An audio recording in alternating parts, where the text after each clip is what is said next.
call the City of Charlottesville School Board meeting to order. Before we get started with our agenda, we would like to just have a moment of silence. I think Dr. Atkins, would you like to share some thoughts? Thank you, Mr. Chair. We'd like to have a moment of silence for one of our former students. His name is Quintus Cavante Brooks.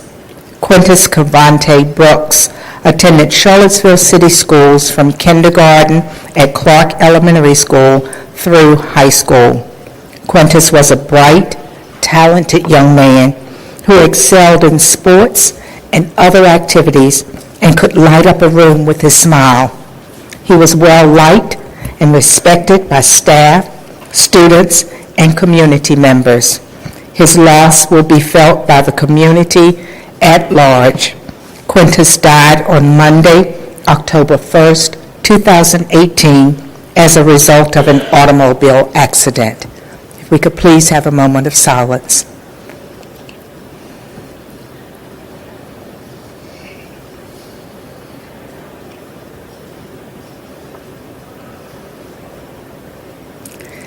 We extend our condolences to Quinton's family and to all of those who loved him and cared for him. Thank you. Thank you, Dr. Atkins. Can we stand for a pledge of allegiance, please? I pledge allegiance to the flag of the United States of America and to the republic for which it stands, one nation, under God, indivisible, with liberty and justice for all.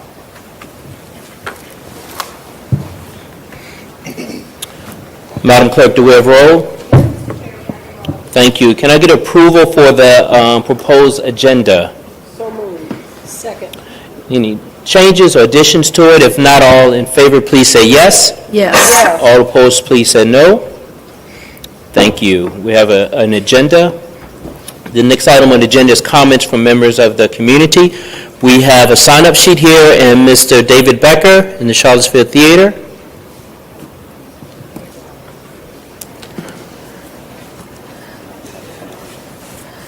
Hello, my name is Austin Noel. And my name is Javier Fortune. And we are here on behalf of the Theater CHS program at CHS, and we just wanted to thank Dr. Rosa Atkins for pushing a grant through a foundation that will allow us to take a trip to New York and our VTA trip this year. Ms. Lori Shinseki has given you the grant, a copy of the grant, and if you would like to see more copies, please just ask. I cannot just honestly say how much it means to me and how much it means that you guys have given us this grant.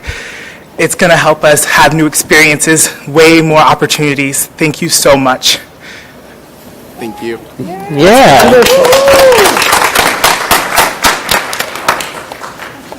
Wow. And we're going to sing something too.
you. Wow. Say thank you. That's a great way to start a school board meeting. Thank you, everyone. Yeah, so David, before you go, can you tell us a bit more about your, the trip? When is it going to take place and stuff like that? So, March 22nd, we thankfully were able to get on board early enough to get group sales for the class, the musical theater ensemble class, to see Hamilton. And which is an amazing opportunity for all of the kids in the theater program. It's expensive, but it also includes workshops and opportunities for them to actually work with the cast of Hamilton, doing acting exercises and doing music with the cast. So it's a pretty amazing opportunity, and we're very grateful to Lori Shinseki, who helped me with organizing this and setting this up, and I'm grateful to you all and thankful for every opportunity that the students have had and will hopefully continue to have. So thank you. Right, and before you leave, I did see several times the Dreamin' in America on Yes. YouTube, and I didn't get a chance to go in person. It's really powerful, so thank you for allowing the students to participate in that, and they did a great job. Thank you so much. Thank you so much. Her daughter here, who were Oh. responsible Oh, for the grant. Do you want to introduce her? Yes. Lori, her daughter, Lori. Lori, Lori? Yes. come And her back, Lori. daughter. And your daughter, too? And her daughter, too. Right. Yeah. Hi. We just want to thank you. Thank you for your part in making sure that this grant went through. Thank you for all of your hard work. We really appreciate it. Dr. Atkins, as you know, I don't know if anybody else here knows, but we could not have done it without your support because the CACF Enriching Communities Grant mandates that any public school grant must go through the superintendent's office. So your facilitation, your staff's input, and help with getting it through, hopefully we'll get it, but we couldn't have done it without you, so thank you very much. Thank you. And thank you to Mitsuko also. I don't think, oh, she is here tonight. Thank you so much for helping us with the grant. I think your daughter was a part of helping us also, right? Thank you. Yes. Thank you. Thank you. The next person on the agenda to speak is Becca Saxon.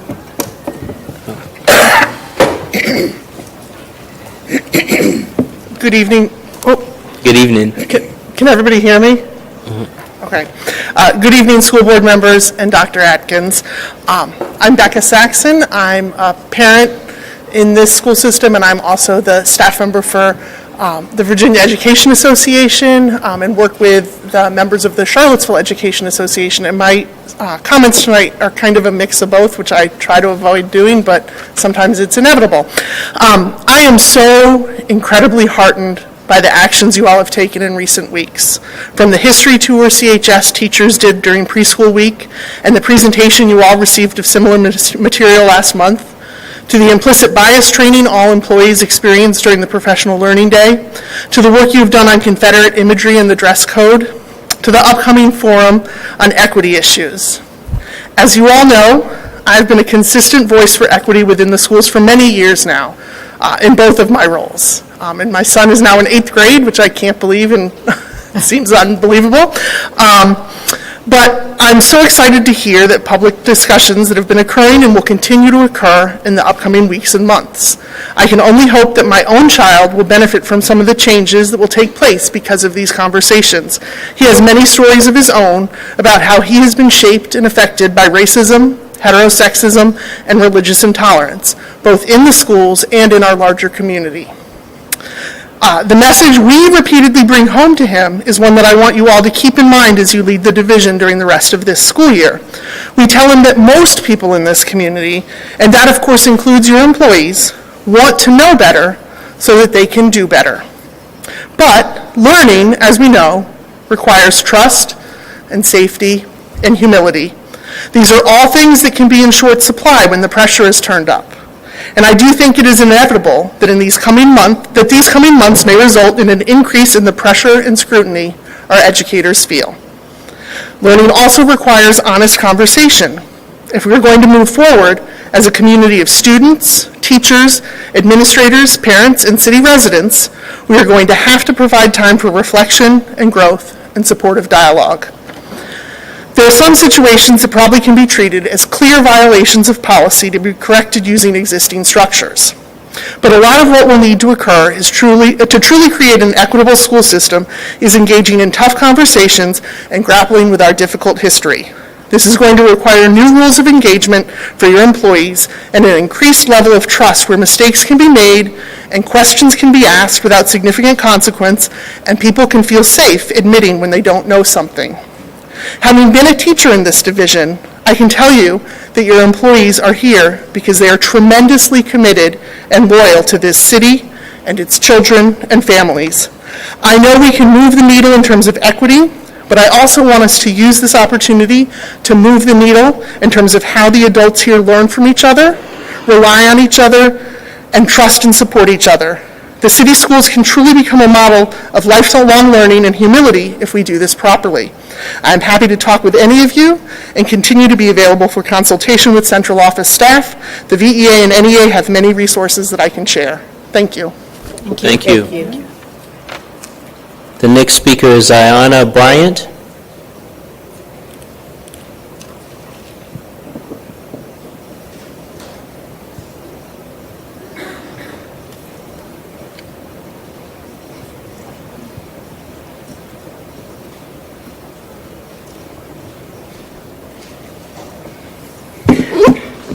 Good evening.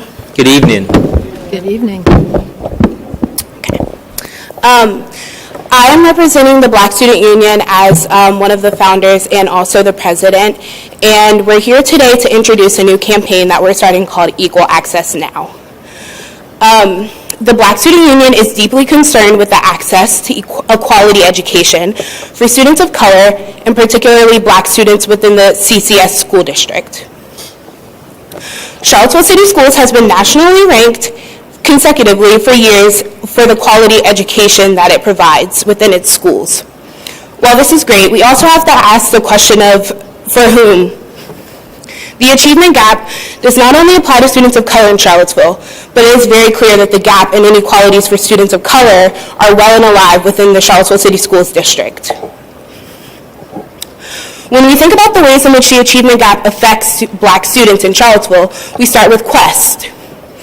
Over 1,000 students are a part of Quest, the Quest program, starting in elementary school, but a disproportionate amount are Black, or students of color at all. Here's what we know about the Quest program. The Quest program is what kicks off the inequitable tracking of students of color that hinders their progress from elementary school and beyond. Here's some of the data from 2017. According to the division-wide data, in the 4-year trend data of math pass rates by race and student groups, the math pass rate for Black students in 2017 is 59%, compared to the pass rate for white students, which is 92%. Division-wide reading pass rates for 2017. Black students at 61%, white students at 93%. And for Walker, the 4-year trend data of reading pass rates by race and student groups for year 2017. Black students, 56%. White students, 93%. We also want to add that only 9.6% of the BSU roster took part in Quest in their elementary schools. Of the elementary school students enrolled in the Quest program, grades 2 through 4, only 33% of those students are Black, or that identify as being Black.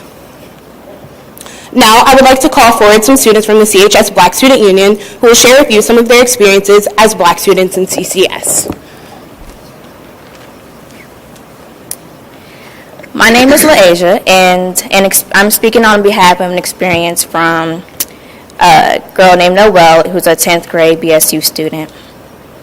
I was in 8th grade, I was in high school level classes, but I went to 9th grade, I couldn't take an honors science class because I wasn't taking an honors math class. The science was earth science, which is not related to math at all. Going from that experience, I'm going to talk about mine personally. This was my first year taking a DE class. The only reason why I enrolled in it was because the other options as a senior is AP or standard. I've taken 6 years of honors English, but being forced to take a class that was challenging, but yet I feel comfortable in, was a very hard decision. I never thought about taking a DE or AP class because I've always felt out of place. It was already hard being one of the 3 black students in an honors class. And this is the reason why students of color don't take higher classes, because we always feel singled out and we have lower expectations for us. Things like stereotype threats and microaggressions causes this discomfort. Our teachers' expectations for us should never be lower than the expectations that we have for ourselves. Hi, my name is Trinity Hughes, and I'm a senior. When a JMU rep came to school, he talked about having rigorous classes that people should be taking like AP or DE. I was taking neither. Then he said, in order to get into JMU, you needed to take a year of a math beyond Algebra 2, which I didn't know before my senior year. Hi, my name is Tamaya, and I'm a senior. I will be reading from another student's experience. She said, I feel as if my DE English teacher talks to me differently than the other white students in my class. It is as if she speaks like I never understand what she's saying. Multiple times, I felt singled out in this class, and it's not okay. This is an example of microaggression.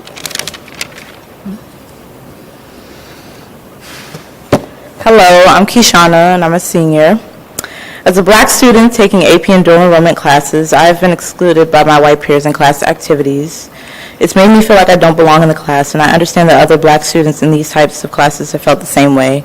And being the only black student in those classes, it's hard to integrate myself into groups that have already been set from elementary school on up. So I feel it's important for students to feel comfortable in the learning environment, and unfortunately, this comfort is something that black students don't get here.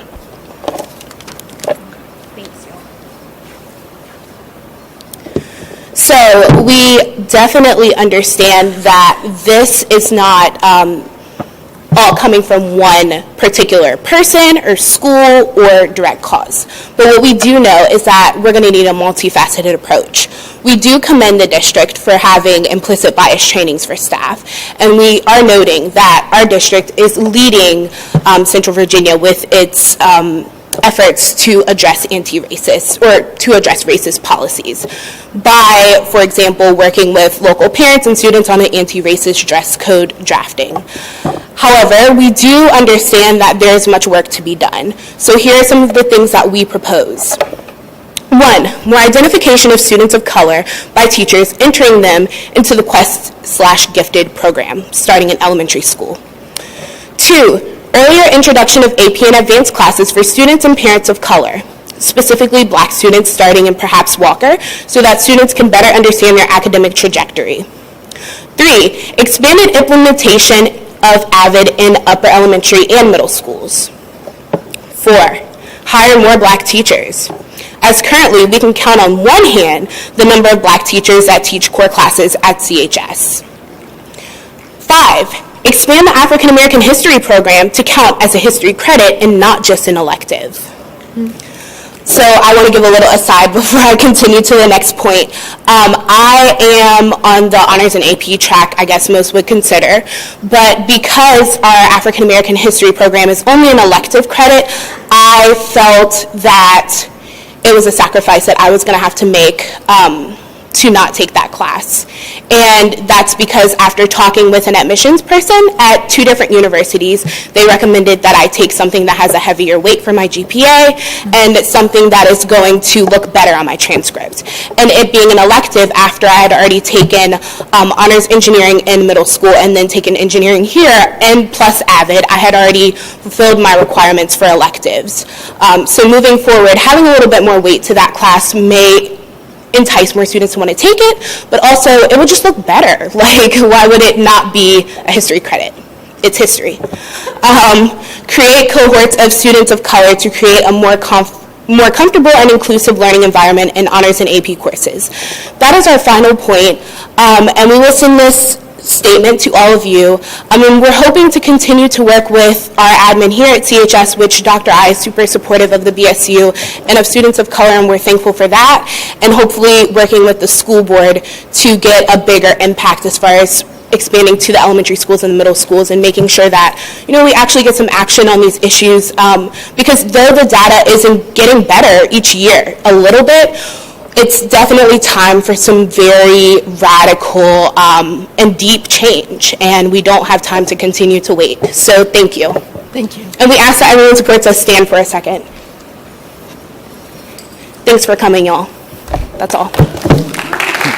Ms. Bryan and other students, before you go, I just want to say that we as a board, we hear you. We hear you, and we thank you all for coming out and sharing your experiences. I can tell you from every board member that I know close and dearly, there's not a day that when I talk with them that this topic doesn't come up. And it's something that we are working on tirelessly.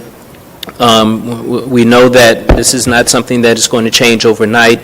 The issues of the teachers, implicit bias, and those are things that we're working on, and that, the hiring of the teachers. I know that that's something that Leah and I, that one of the reasons we got on the school board to address that, and we try diligently to do that. It's just, it's hard to get teachers to come here. We are going to increase our participation and support of programs like African American Teaching Fellows. I know Lisa just recently got on their board, and we have support of that.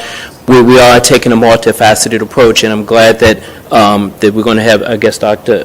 King to work with you all to address some of these concerns, and the board as well. And we're looking forward to this type of input when you come up here as well to serve on this board.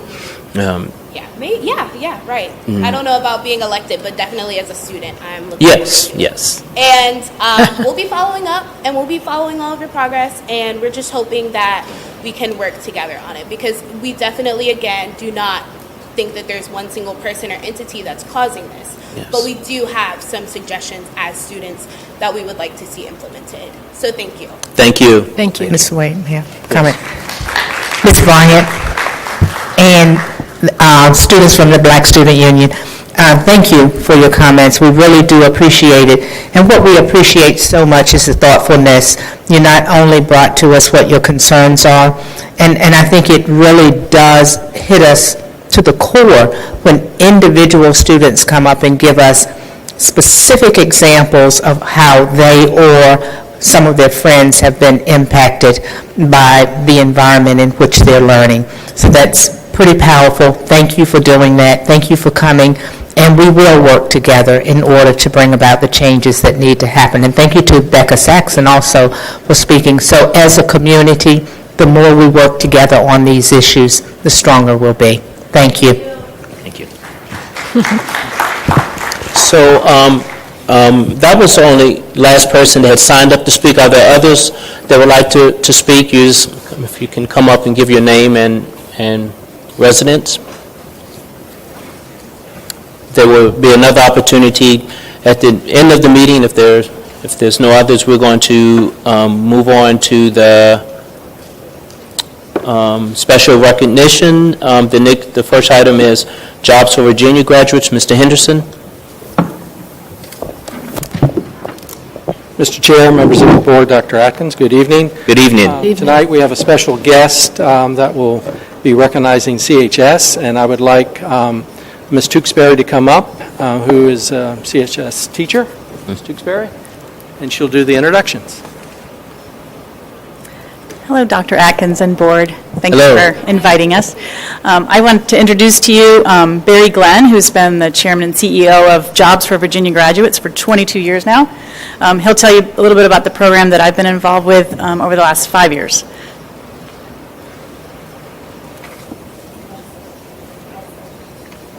Thank you. Wonderful to be back. In the 4 years we've had it here, this is my second time here. So if I might, before I give the awards out, I'd like to go over this quickly with you. Everybody has this copy? Mm-hmm. The connection we put out, it's done in-house by our job specialists who are teachers all over the state, and I think Charlottesville's on there around page 5, but that's for you to keep and treasure. I will sign it if you would like me to. But Dr. Atkins and Mr. Chairman and School Board, it is an honor to be here again, because one of the best attributes of my job is giving out awards. and y'all are fortunate enough to win another national award from Jobs for America's graduates. In the two-page summary we have, you can see on the front the breakdown of barriers. Our program deals with students with barriers, not at-risk students, because most of students in high school today are at risk for something, quite frankly, the way the world is now. So basically, it's barriers to graduation. And when I talk to people, I go on a mini rant, because what we teach, some people refer to as soft skills, which drives me crazy, because there's nothing soft about knowing how to get a job that turns into a career. And so we call them employability skills, and the front page is what we capture, the first two pages. We have a saying in Jobs for Virginia graduates, if you don't measure it, you can't improve it. And we measure everything. Ask her how much she has to put into the National Data Management System every single week. The second page pertains just to Charlottesville High School, and you will see that it's always a year behind to get the data because we give our students another year to graduate. You can't get a 17-year-old sophomore expecting to graduate on time. And across the state, we get a lot of 17 and 18-year-old sophomores and juniors. That's why they get in our program. And we have that another year to get them enough credits, GED sometimes, but more often diplomas. We are school to graduation to work, not school to work. That's our big difference. Jobs for America's Graduates has been doing it for 38 years. I've been doing it for 22 in Virginia. We had it for 7 before in Virginia in the 80s. You will see your numbers there, the class of 2017, met all 5 of the 5 of 5s. And the definitions, of course, are printed below them. But to me, as the CEO, the two most important are graduation rate and positive outcome. If the children graduate and have a positive outcome, which is a job or full-time school or a combination of both of the military, we've done our job. Now, we follow them up every month for 12 months after they graduate to be sure they're still on track. We're the only program that does that in the country. We've done it every year we've been in business. So if a young lady or young man loses their job in December, they can call us back and the 12 months starts again. It's really an efficient process. And with people like this doing it, I get the credit and they do the work. It really works well. But so I have national awards. Does anybody have any questions about the data or anything? One commercial, we have in November a leadership conference / job fair, and one of Charlottesville's favorite sons, Antonio Rice, is our guest speaker. He's also guest speaking in Arlington for the western part of the state, but that's on November 8th, and I'm going to send an invitation to Dr. Atkins. If she'd like to bring any of you, we'd love to have you. That's November 8th. It's in Chesterfield County at the Fulgham Center. The Chesterfield County has turned into a convention center, and this is our second year doing it, and it's really, I think it's really powerful. So, I would like to present the plaque to Dr. Atkins. This plaque is purchased by our board of directors. And some places that have been it, they'll have these 12 of these in a row in the office when you come in. So you have another one somewhere. So if I could present this to you. Congratulate you. Thank you, sir. You get the credit. Yes, absolutely. And she also, we have a copy of that for the classroom too, that she can put in the classroom. So we're not leaving you out there. I don't have a good side. I don't have a good side. Thank you. Thank you, David.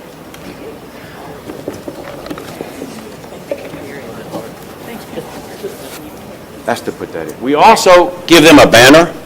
And the idea is when class of 2017, they come back to Charlottesville High School, they sign it. And it shows continuation. And we've got these in some classrooms out western part of the state, in Richmond, where they've got these 5 of these, and the kids come out and show the kids, hey, I was here, and I was a knucklehead, and now I've just finished my college experience, or I've just gotten a job that's given me a leash on life. So we feel like continuation is important. We have a lot of ex-students come back and talk to students. In fact, in my board meeting 2 weeks ago, we had a police officer from Chesterfield County who was wandering, and when he turned 21, he joined the police, and he really did a nice job. My board was very impressed with that. So this is for your classroom, too. Thank you. Can I say one more thing? Yes. Thank you for having me. It's a joy to be here again. Good luck. And I was so impressed with the people, the students that spoke. I ran schools for 20 years. I've done it a long time. And 45 years in education, it's changed so much. Yeah. We took so much for granted when I first started. Yeah. And now, it's not smart to take anything for granted. Yeah. You got to listen. My father told me a long time ago, God gave you 2 ears and 1 mouth. You're supposed to think twice as much as you talk. And I was impressed with the way you listened. Yeah. And it's an honor to be associated with a school board such as this. Thank you. Thank you. Thank you. I just have one other thing to add about the way that JVG is working this year at CHS.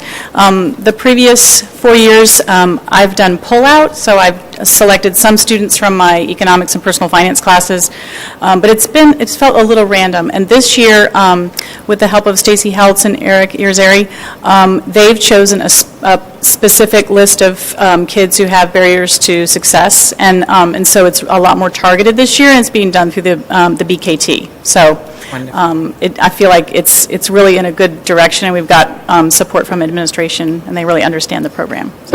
Thank you. Thank you. I forgot the most important thing because I'm old. I want to thank y'all for supporting the program financially, because we brought it here with a national grant with AT&T, and I came to you and said, we'd like you to do it on your, 1 year, and you did it another year, and then I found you state money. So you matched that, and that's wonderful, because we're up to 24 programs now, and we still have 4 programs to do it on their own, but you guys have state money, and we're going to the governor to see if he'll double us, so we can go to 40 schools in 2 years and have more reach. But I want to thank y'all for your financial support also. Great. Thank you. Thank you. Thank you. Applause. The other guy's got Standing up. Dr. King is here to, with the Disability Awareness Month. Good evening, Mr. Chair, Good evening. school board members, and Dr. Atkins.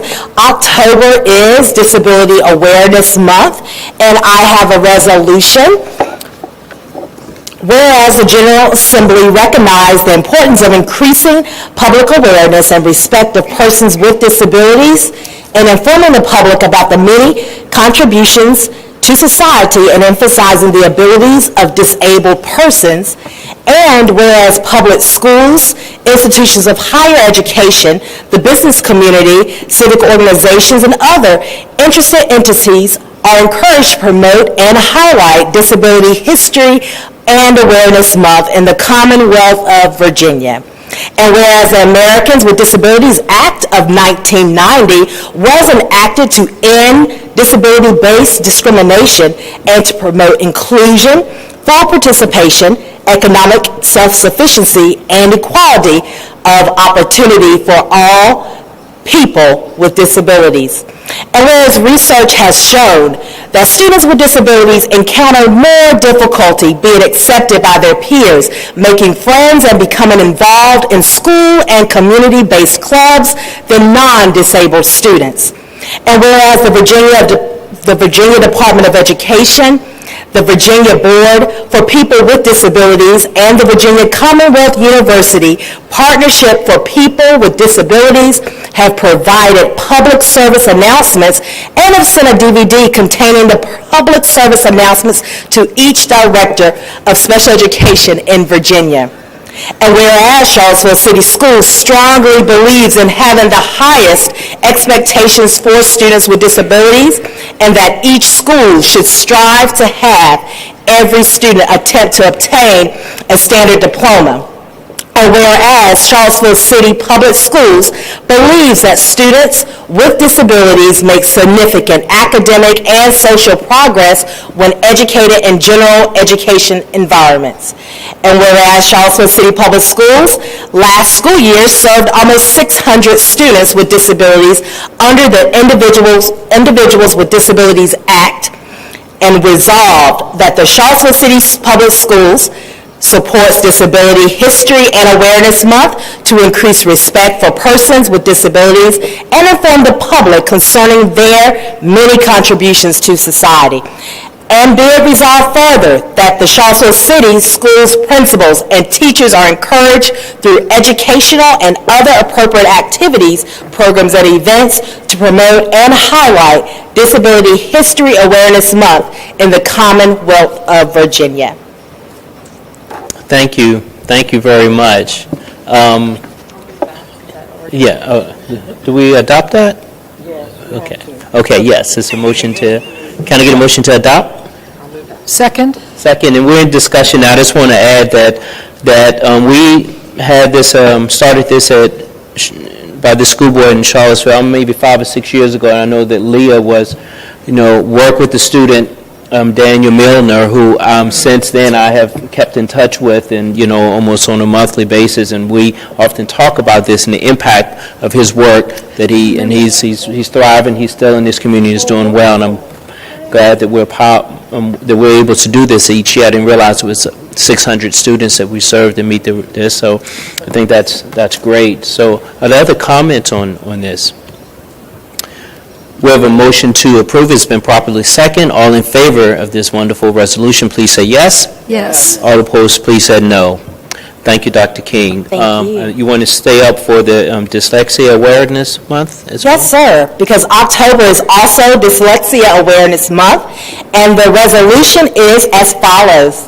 Whereas dyslexia is a language-based learning disability that causes difficulties with reading, writing, spelling, and word pronunciation, and whereas the onset and severity of dyslexia varies from each individual, and whereas because it takes individuals with dyslexia longer to process phonemic information, the disability directly affects academic growth, achievement, and self-esteem. And whereas it is important to provide effective teaching approaches and related clinical educational intervention strategies for individuals with dyslexia, and whereas Dyslexia Awareness Month is an opportunity to acknowledge educators specializing in effective teaching strategies and to celebrate the many achievements to adolescents, students, and adults with dyslexia. Now, therefore, the Charlottesville City School Board joins our Governor Northam, in the recognizing October 2018 as Dyslexia Awareness Month in our Commonwealth of Virginia, and calls the observance to the attention of our citizens. Thank you. May I get a motion to approve that resolution? Second. Discussion? I just wanted to say thank you, and I also wanted to just give some recognition to the grassroots parent movement, Decoding Dyslexia in Virginia, and these groups are in most states throughout the nation, and have done a lot of work to meet with legislators and work with the schools, the local group, and actually I was involved in one of the very first meetings with the Virginia group of parents. They've done a lot of work at the General Assembly, and they have every year will show up at Capitol Hill, and so I just wanted to recognize them in support of all of our kids and adults who are dyslexic. So, and thank you for the recognition of that. Thank you. Mr. Wade? And Ms. Torres, I will add to that, the General Assembly passed legislation requiring all teachers, all administrators, and anyone with a license in the state of Virginia in education to have dyslexia training. So, thank Yes, you. I actually pulled that up, and in 2016. Yes. And there's some nice information on the VDOE site about that, so. I've recently renewed my license, and I had to go through the training. So it includes everyone in the Commonwealth. Thank you so much. The next item on the agenda is Virginia School Board Associated Bullying Prevention Month. A lot of things in October. Yes. Yeah. A lot of prevention month. Mr. Chair, members of the board, Dr. Atkins, October is Bully Prevention Proclamation Month, and we proclaim, whereas school bullying has become an increasingly significant problem in the United States and Virginia, And whereas almost 30% of the youth in the United States are estimated to be involved in bullying each year, either as a bully or as a victim.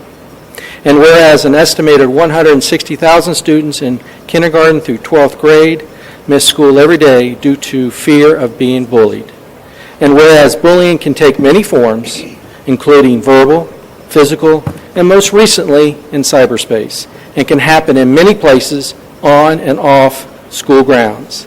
And whereas it is important for Virginia parents, students, teachers, and school administrators to be aware of bullying and to encourage discussion of the problem as a school community.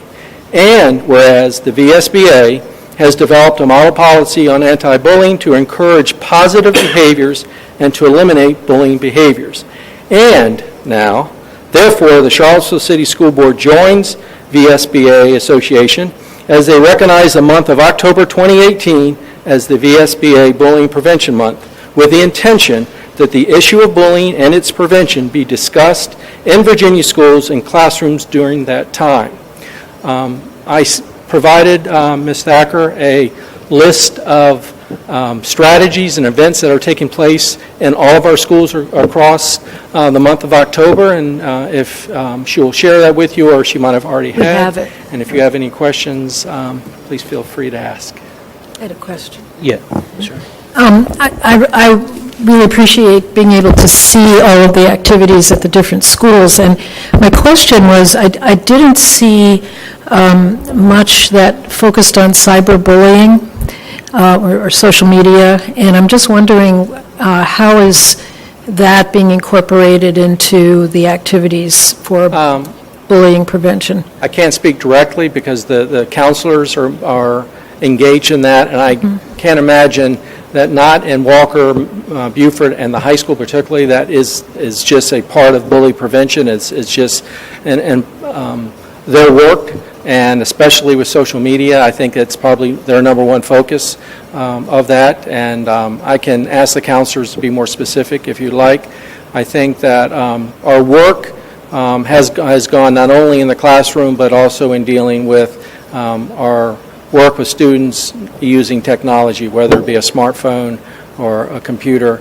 And so that is part of what we do. And actually, I know a part of PBIS, as we move it through all of our schools, cyberbullying is a piece of that, and that is just part of what we do with bullying. I guess we just include that, I think, as part of our bullying prevention. It's not a separate item. It's part of how we look at providing bullying, not only in the classroom, outside of the classroom, but also in cyberspace.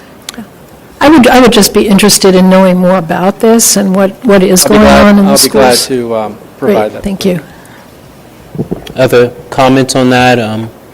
I'm happy to hear of the efforts that we're taking. It just pains me to hear that, some children may not want to come to school because of bullying. I'm not sure if it happens here, but I do know that as much efforts as we do, there's still more that we can do, and I'm glad this is something that it stays on our radar, and not just during the month of October. So I want to thank the board for supporting this effort. This is great, and I appreciate the list, school by school, of what they're doing. Is that on our website? Is that something that can be? I can work with Beth and make sure we find a place. Yeah, it'd be nice to have that for parents and kids to see. I'd be glad to do that. Thank you. Yep. It's an extra one. Okay. Thank you. The next item we have on the agenda, comments from board members. Amy, I'm kind of go back and forth, and then I go to Cole, so you first. I went to the bathroom. So, thank you for everybody and your comments and your, hearing from the students is so powerful, and I really appreciate their voice, and parents, and of course Becca Saxon. So thank you all for being here. I was just going to report out on the 3 committees that I have been in this month. First was the Title I Parent Advisory Committee. So we were talking about the EBL program, and I kind of asked, what is percentage, or, because we discussed all these students that increased their reading levels so well last time. So she said a third of the students that were EBL students increased their reading levels from 1 to multiple grade levels. So I think that's just something, talking in that way really makes it so much more like real. So we talked about, we adopted new English textbooks, and we're going to be doing, we were talking about the social studies textbooks and how we want to make sure our students, everybody's represented in these history books, minorities, women. This is something we brought up about the Board of Education, and I'm going to follow up with that. So the next thing was the prep board meeting, which is the Piedmont Regional Education Program. And this is so timely that this is Disabilities Awareness Month. So some of the changes that are going on in the state right now, these regional programs are going to be, they've never been exactly fiscally looked at or audited through the state. So I think there's some changes that they're implementing because of that. So one of the things they're trying to do is maybe have a cap on how many students could be placed outside of the school division to 5%. So I think we'll be hearing more about that soon. And then also, there's funds called the Comprehensive Services Act, and these are funds that every locality puts into not just children with disabilities, but at-risk children. Actually, before I was on the school board, I was a family assessment planning team person, and these funds are used to help kids go to after-school programs, go to summer programs, and the state is also looking at those funds to be limiting them to what flexibility we could use them. So I think these are things that we should be monitoring and possibly talking about tomorrow with our representatives. So the other group I'm with is Grace, and they actually had to postpone for many other reasons, I'm not sure, but I'm sure I'll be there next month. Thanks. Thank you. Before we move on to Cole, I was so passionate about the bullying prevention that I actually forgot to get a motion to support it. So can I get a motion? I move to support that motion. Second. Which one, I'm sorry? The resolution. Okay. Bullying. Bullying. The anti-bullying. Yep. So it's been moved and properly second. Any discussion? All in favor, please say yes. Yes. All opposed, please say no. Thank you. I'm sorry, Cole. I think I have about 3 things to say. Oh, I'm sorry. 3 things to say. First, I would want to, first I want to thank everybody for being here. But second, I want to reiterate and kind of support what I heard from the Black Student Union. And just knowing that those were, I think, 4 students and 4 experiences in a school of hundreds of kids of color, and that there's just astronomically more situations. Myself, being a student that's been at the Charlottesville City Schools for 12 years, and each year seen fewer and fewer kids that look like me in my classes, it's a problem. And I think the past couple of years I've become numb to it, in a sense. I haven't really even recognized, and I think that's even more of a problem. I think that's scarier, in a sense. So I would really encourage thinking about radical and different solutions to a problem that the whole country is facing, not just this school system, and working with students and other people to try to help that. That brings me into the second thing I wanted to say in kind of supporting and just letting everybody know about something that I'm doing. A subset of the problem is in STEM itself, which has been something that I've been very involved in throughout my time at Charlottesville. And so at least we have a bunch of resources, but still the demographics don't make up what it looks like in the lunchroom. The classroom does not look like the lunchroom, at least for me and at least for the Signal Labs and the STEM programs. And so one thing that I'm really passionate about is trying to figure out how to kind of make it look more like the rest of the school. So I was lucky enough to be selected as one of 12 Bezos Scholars this summer, and one part of that was going for a week to the Aspen Institute, but another part of that was getting $1,000 to come back into my community and work on something that I'm passionate about, creating an event to help enact change. And so one of the things, when I think about my life and what I'm passionate about, one of the things I am passionate about is how to get more kids of color, kids that look like me, in STEM and how to get them to feel comfortable. So I'm really just looking for support from everybody, from the school board, from the rest of the people in Charlottesville on, in any way, in ideas, in money, in whatever, in trying to figure out how to create an event. I've been talking to Dr. Standish, who's the iSTEM coordinator for all of the city schools, and trying to figure out what that event could look like in conjunction with the city schools. And I'm working on it in my engineering capstone class. That's my project for the whole year. Wow. And so I'd encourage anyone to reach out, because we're looking for help, we're looking for ideas, in trying to help solve a problem in any way that I can. And so then the last part is also just letting the school board and everybody else know about a committee I was on as well. In August, I was appointed to the governor's task force on school safety.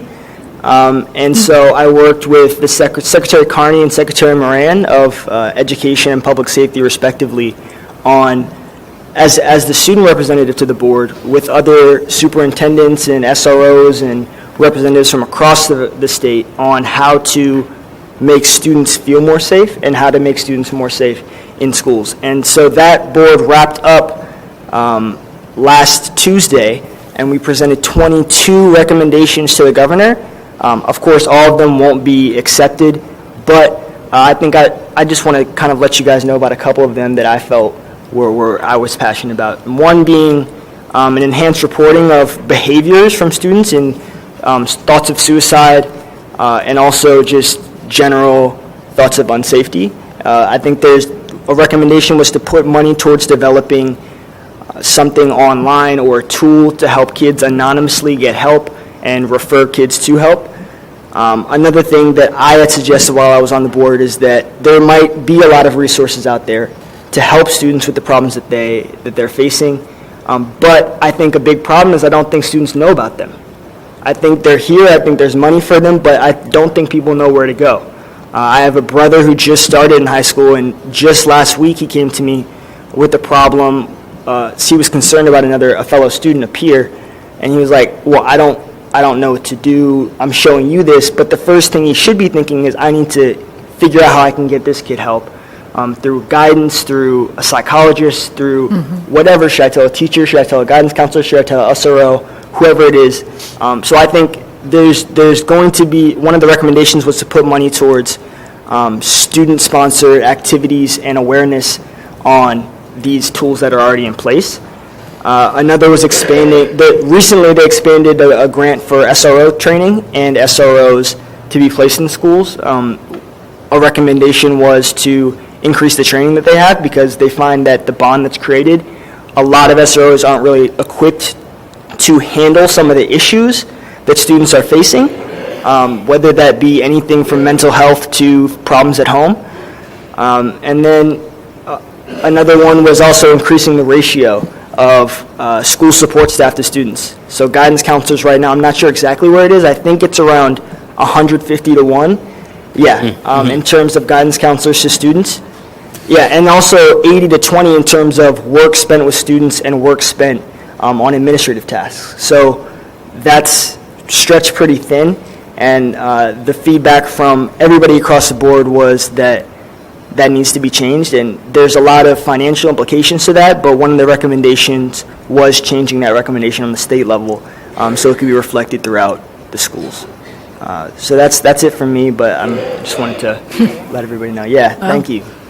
Thank you, Cole. And again, hearing this insight or perspective from a high school student is really powerful, and I'm glad that we have students representing on the board. Thank you and again, for all your efforts that you're doing outside of the school. Congratulations on that.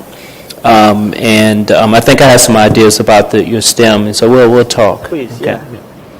James?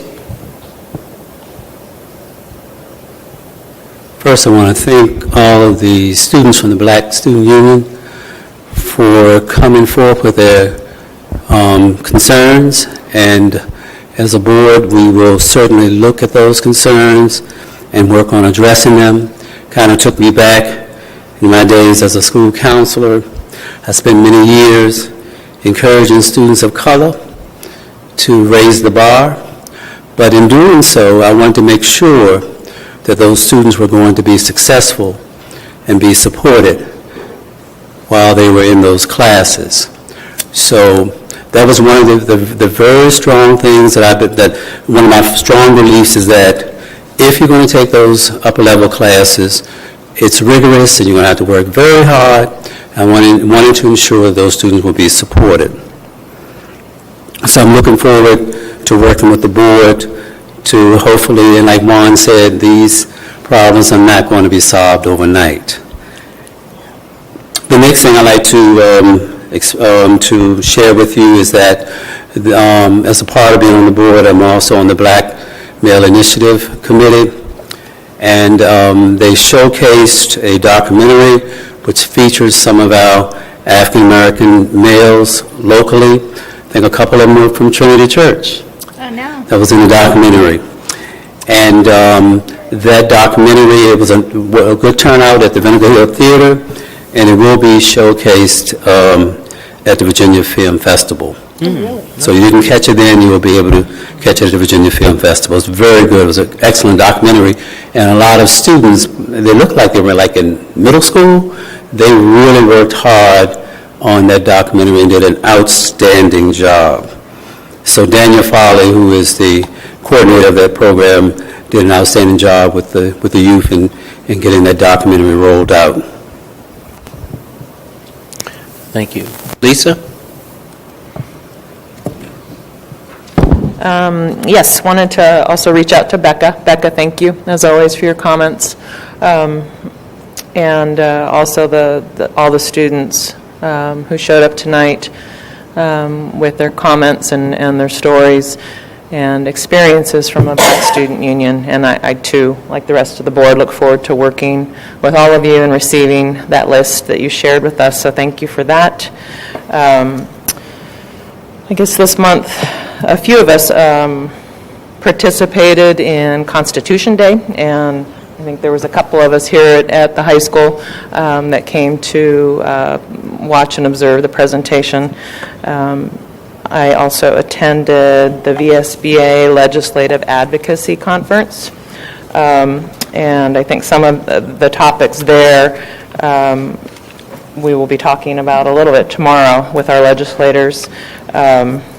But that was a great conference. There was a couple of different sessions or panels, a big focus on school safety, and a great presentation from Donna McAllis, who's the manager for Virginia Center for School and Campus Safety. So a lot of good information, and I hope to reach out to her to get some information to share.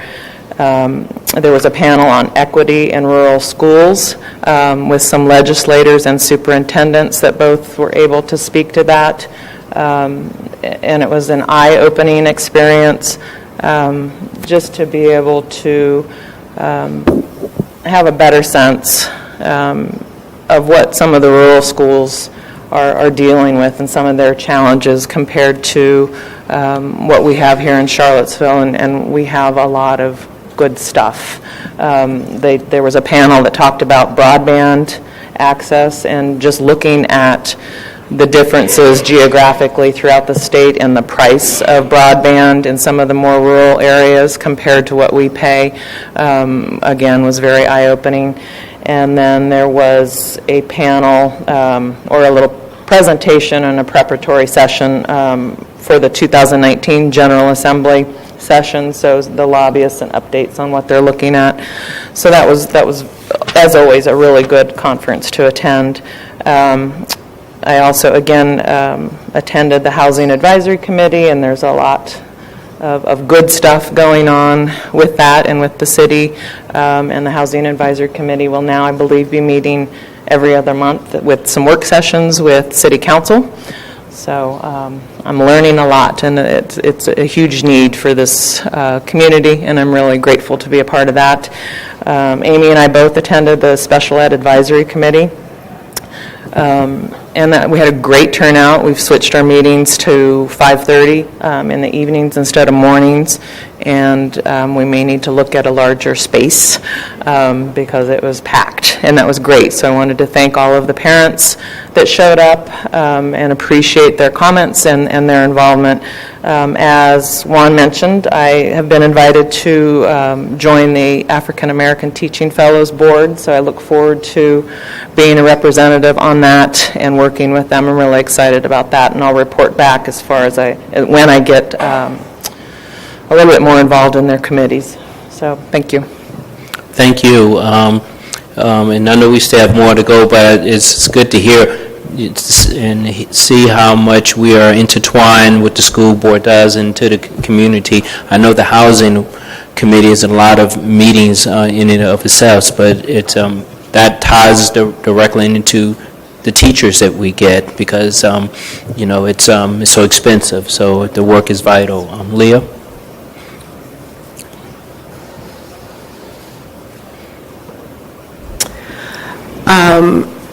I'd first like to say I attended the annual CUBE Council conference, which is the Council of Urban Board Educators. And we, the city of Charlottesville, are one of four other school divisions in the Commonwealth that are members. And one of our sessions dealt with implicit bias. And I want you all to know that I have a bias. And it happens to be CCS. Whenever I go places and I listen to students speak, I think of my students, not only in Upward Bound, who are members of CCS, but all of the students that I don't know. And it was very clear to me this evening that we may not do everything right, and we have a ways to go. But our students are always thoughtful and mindful, and they speak. One of the things that I teach my Upward Bounders, which is something I also taught my own children, was that if there's a problem, you need to express the problem, but you also need to come with solutions.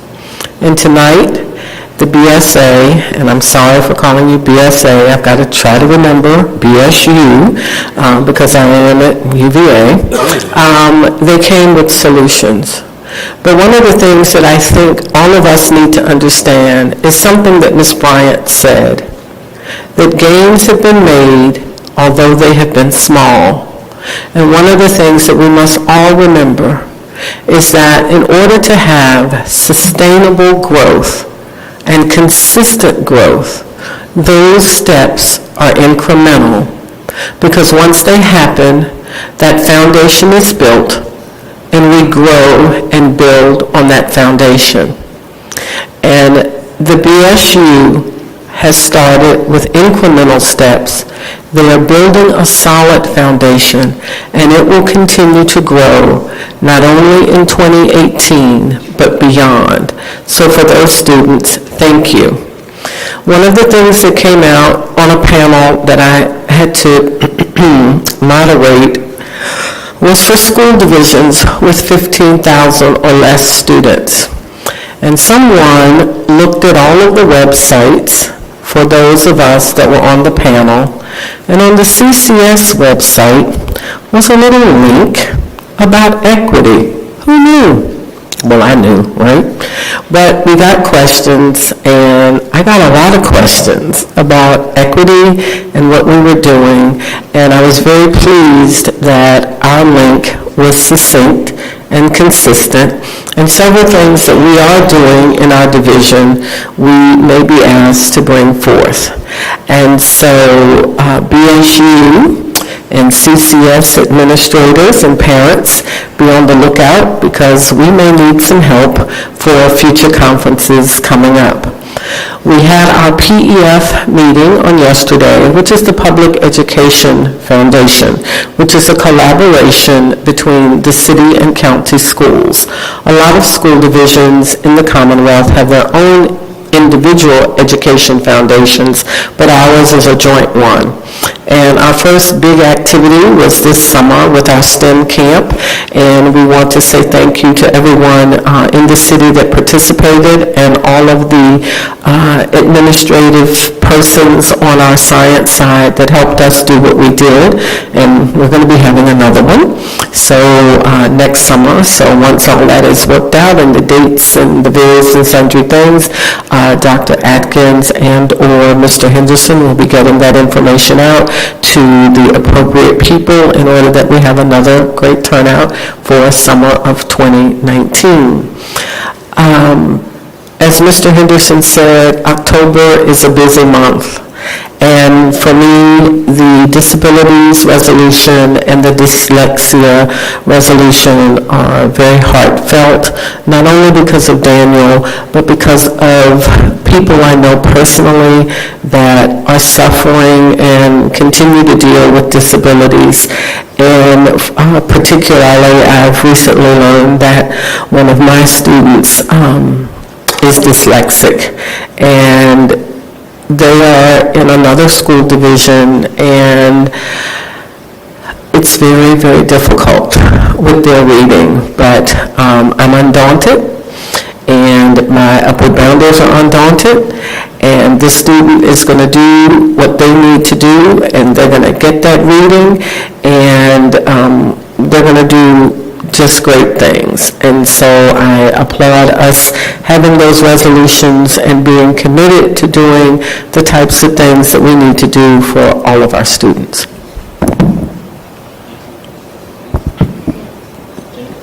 I will reserve my comments until later. Okay. Well, listening to the other board members, it feels to me like we are at a very important moment in our community now, not only in our school division, but in our entire community, where, issues of equity, issues of unequal access, or whatever those issues may be, barriers, I think, are now coming to the surface in a way that is sometimes painful, but I think is terribly important. We as a board want to be part of that process, and we want to be part of the change that we understand needs to happen, and we're only as good as the information that's brought to us, the experiences, the opinions, the ideas that are brought to us. And I welcome them. I appreciate what we've heard tonight from students and also from Becca. And I really look forward to engaging in this process in the months and even years to come. With that, I just want to mention a couple of really fun, positive things. One is that I had the privilege of attending a chamber music concert with 400 of our third graders. Now, that was really something. And at Piedmont, at PBCC, it was wonderful. All of the third graders in our division were there and really got to listen to and learn about music. And it was really a wonderful, great program. I'm also on the School Health Advisory Board, SHAB, which is such a cool name, SHAB. And I want to tell you, last year, well, we could sing it. SHAB. We worked really hard last year on our wellness policy, revising that, and I'm happy to report that our policy was rated as the #1 wellness policy in the division that we're part of, as part of the state. And so I think we've done a lot of really good things, and we still have some more work to do there, but I think we've put some really good things in place, and the person who worked on that the most is Patrick Johnson, who is gone now, unfortunately, but he really led that process all year, last year.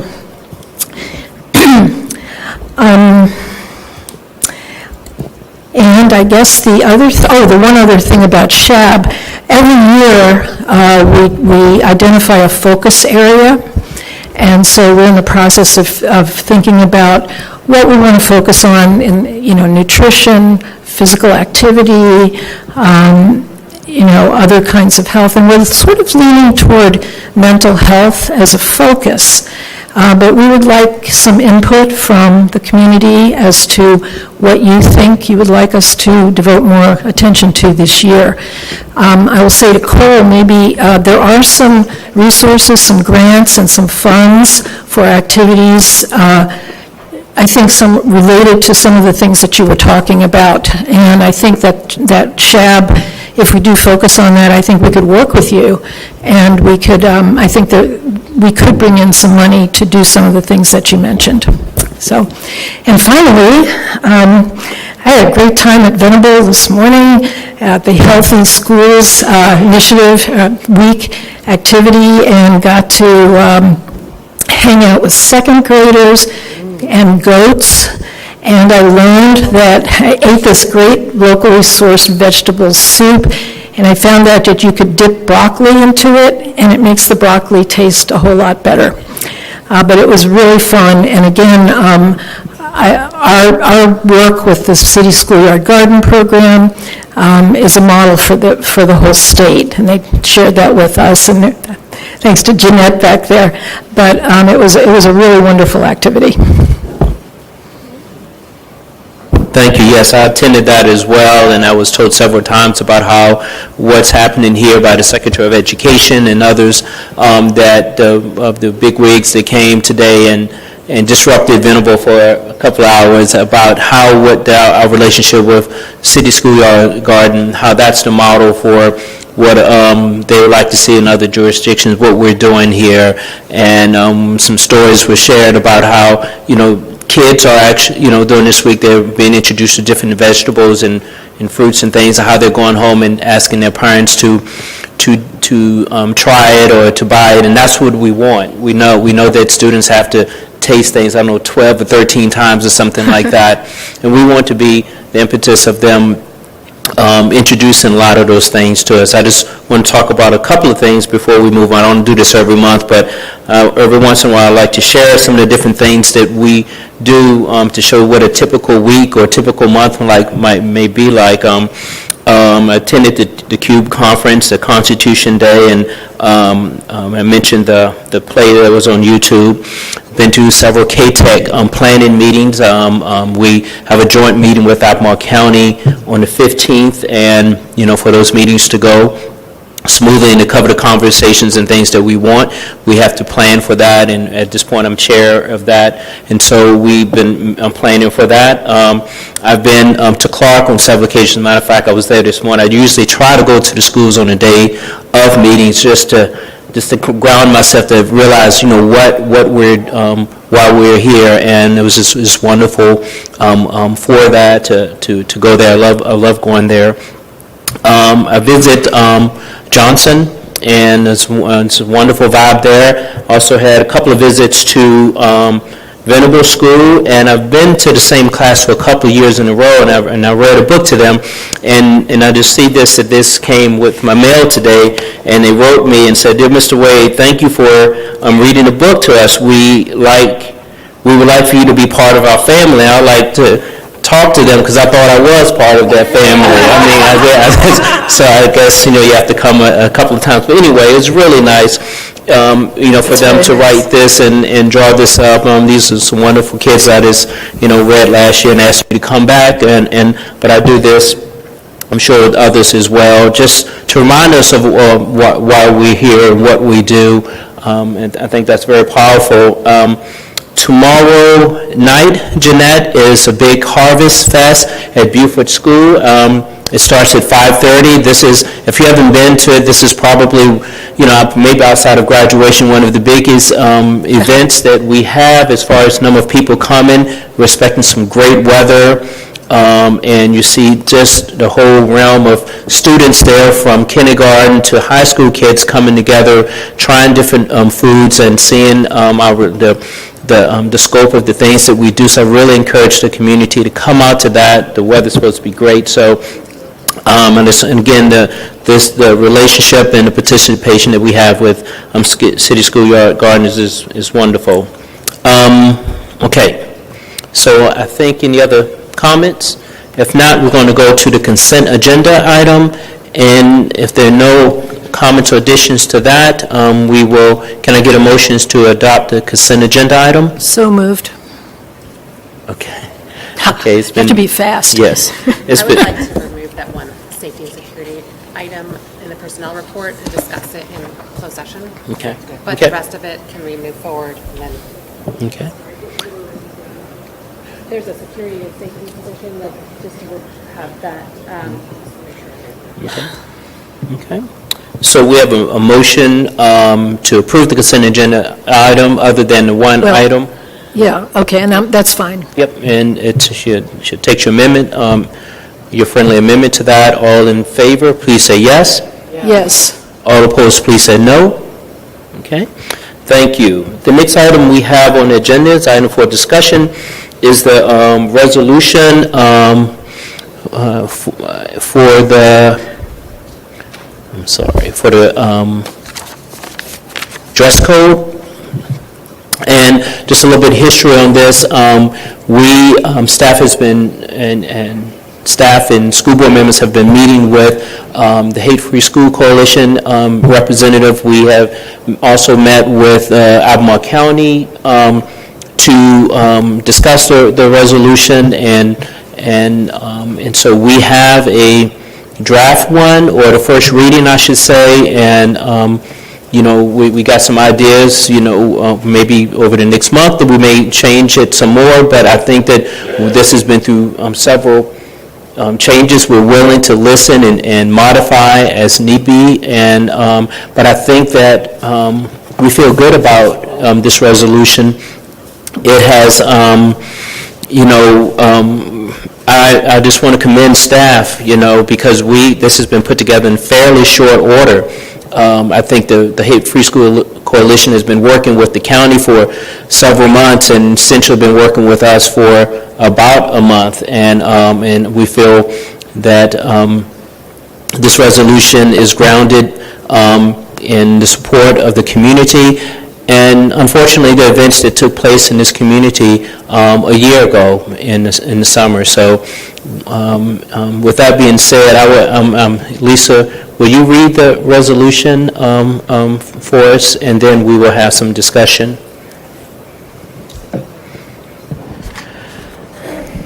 This is the first reading of this resolution. Whereas the Charlottesville City School Board and its staff are committed to a learning environment for our students free of, among other things, discrimination, violence, and hatred, whether based on race, color, gender identity, sexual orientation, national origin, ancestry, religion, or other illegal or impermissible reason. And whereas many of the demonstrators in Charlottesville on August 11th and 12th in 2017 displayed symbols associated with racial hatred and violence, including the Confederate battle flag and the Nazi swastika and symbols associated with the Ku Klux Klan, or KKK, and other white nationalist groups.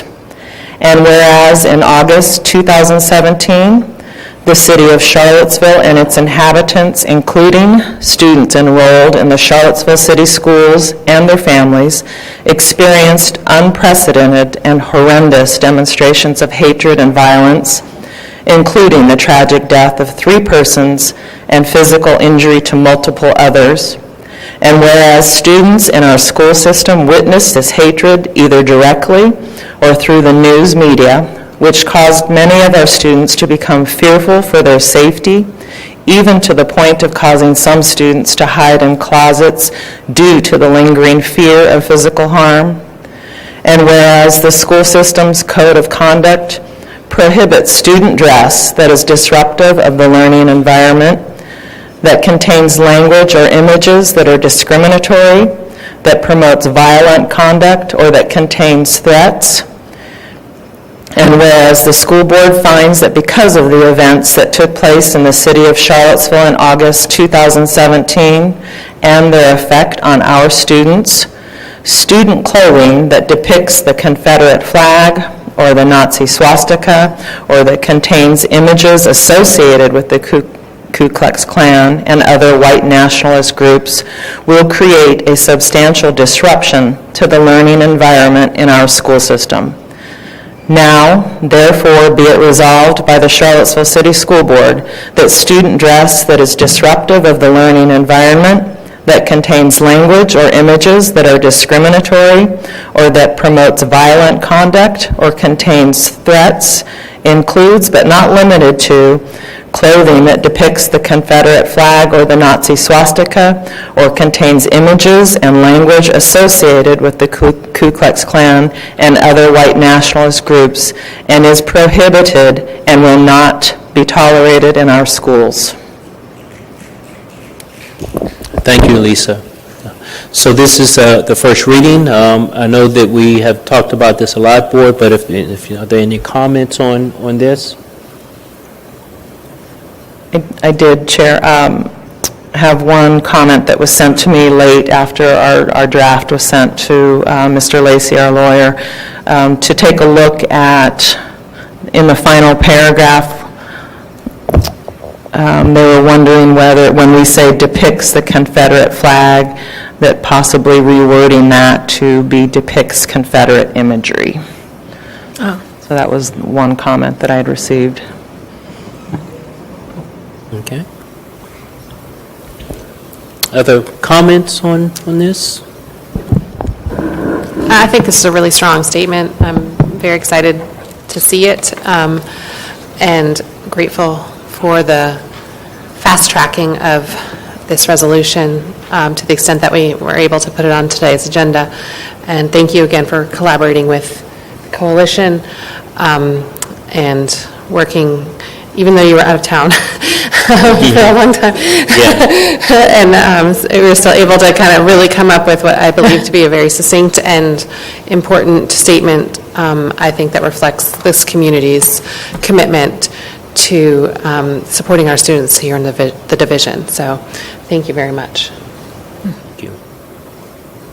Well, I strongly approve of this resolution, and I think it's very important for us as a board to take a stand on these issues and be clear with our community about how we feel and how important it is to protect our students from having to experience that kind of hatred and discrimination within the walls of our school division. So I'm all for this.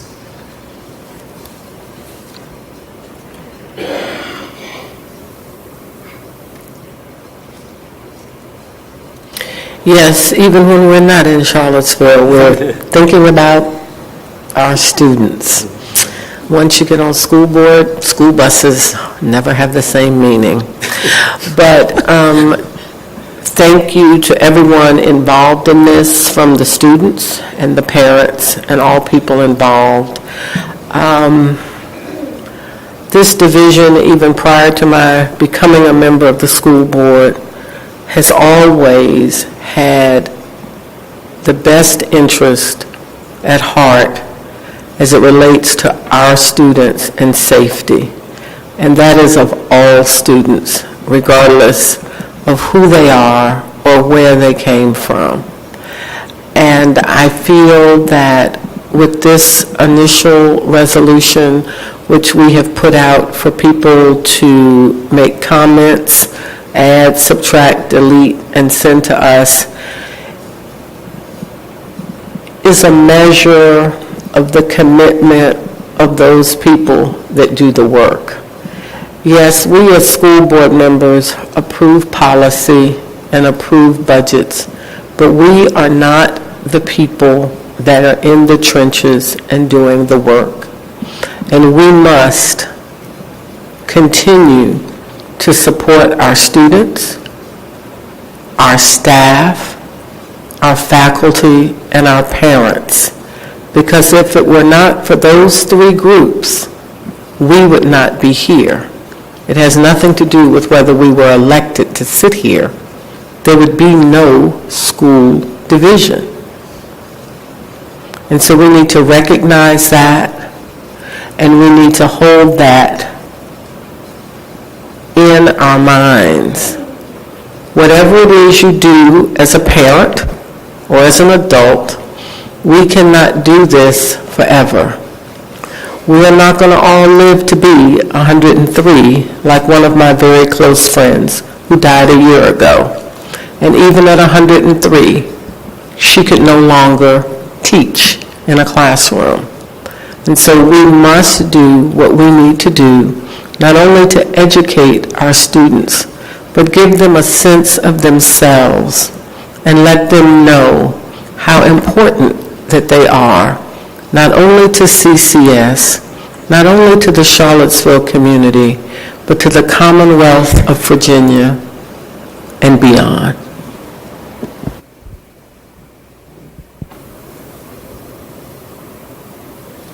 Wondrous things can happen when we all collaborate.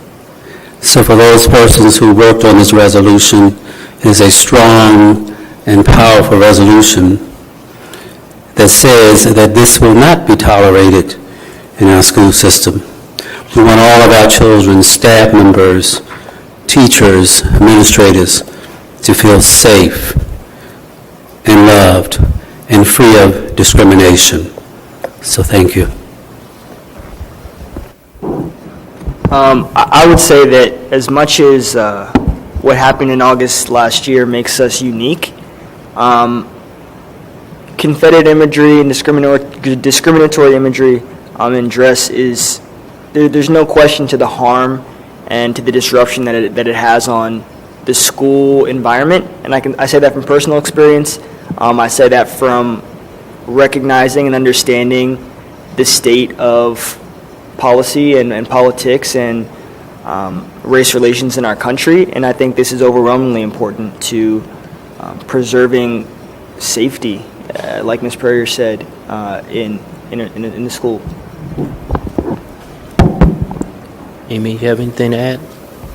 I just want to say thank you so much to, I think what this really speaks to is that, everybody on this board brings this passion and real empathy for children. And I really want to say thank you to Ms. Torres, who was working tirelessly, I feel like, this month on this, and Ms. McKeever for bringing the parents, and with Dr. Atkins for literally dropping everything to meet with these parents and the Mothers Demand Action Group. And it so speaks to the commitment of all of us to want to do the right thing.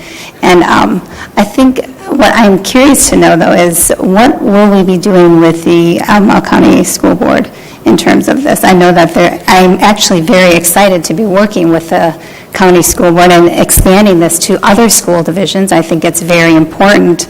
I don't know if we have a meeting with them or... We have been meeting with them. We had a meeting yesterday. The chairs and the superintendent met yesterday to begin the dialogue. And, our hope is that, that each division is different. We probably would not likely come with one resolution for both districts because our districts are different.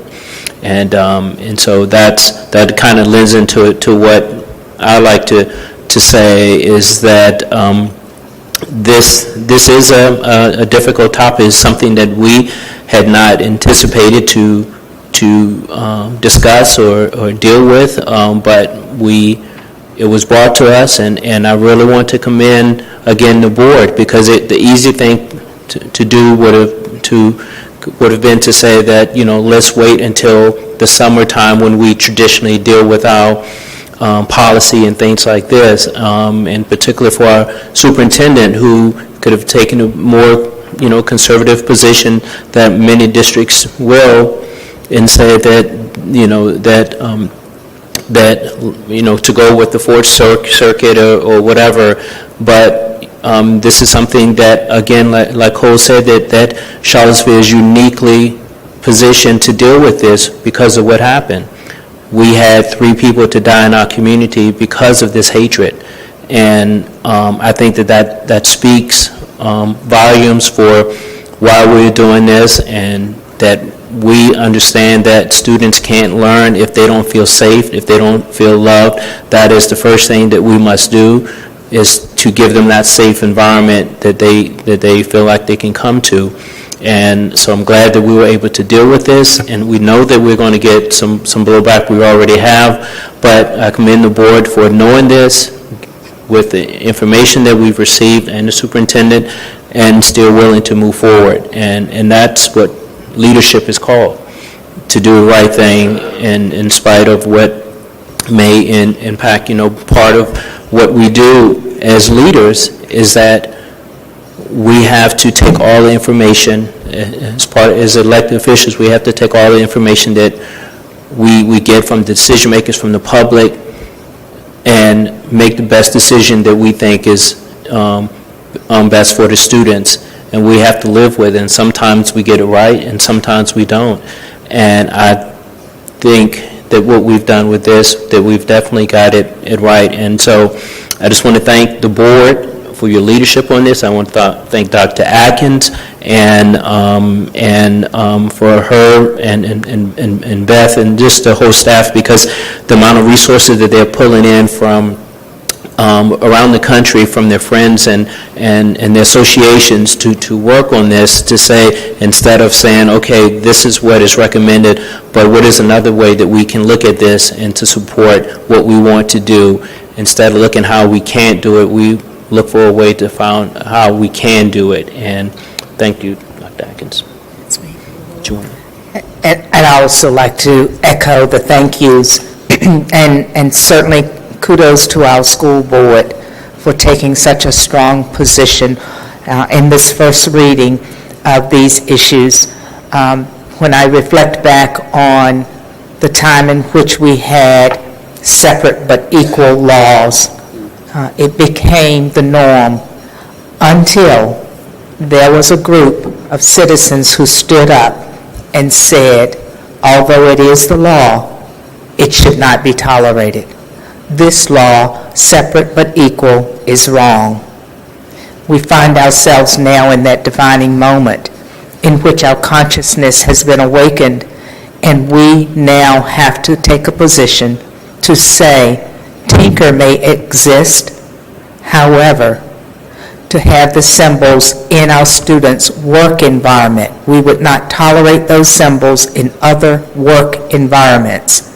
And to say that we will tolerate them in our students' work environment, we have to move beyond that to protect our students, to protect our families, and to get at this issue of equity.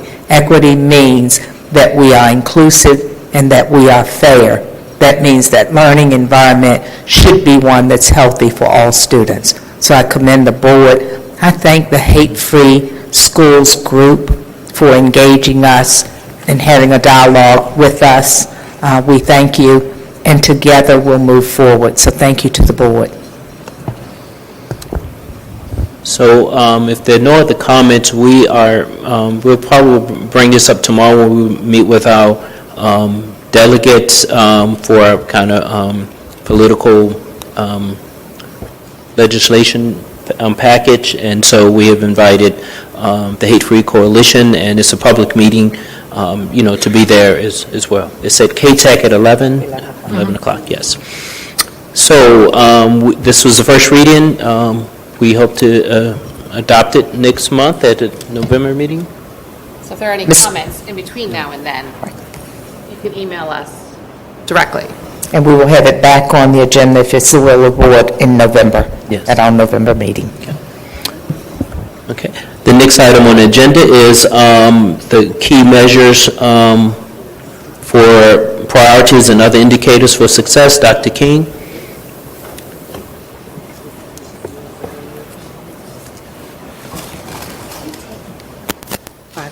Okay, so we're going to take a 5-minute break.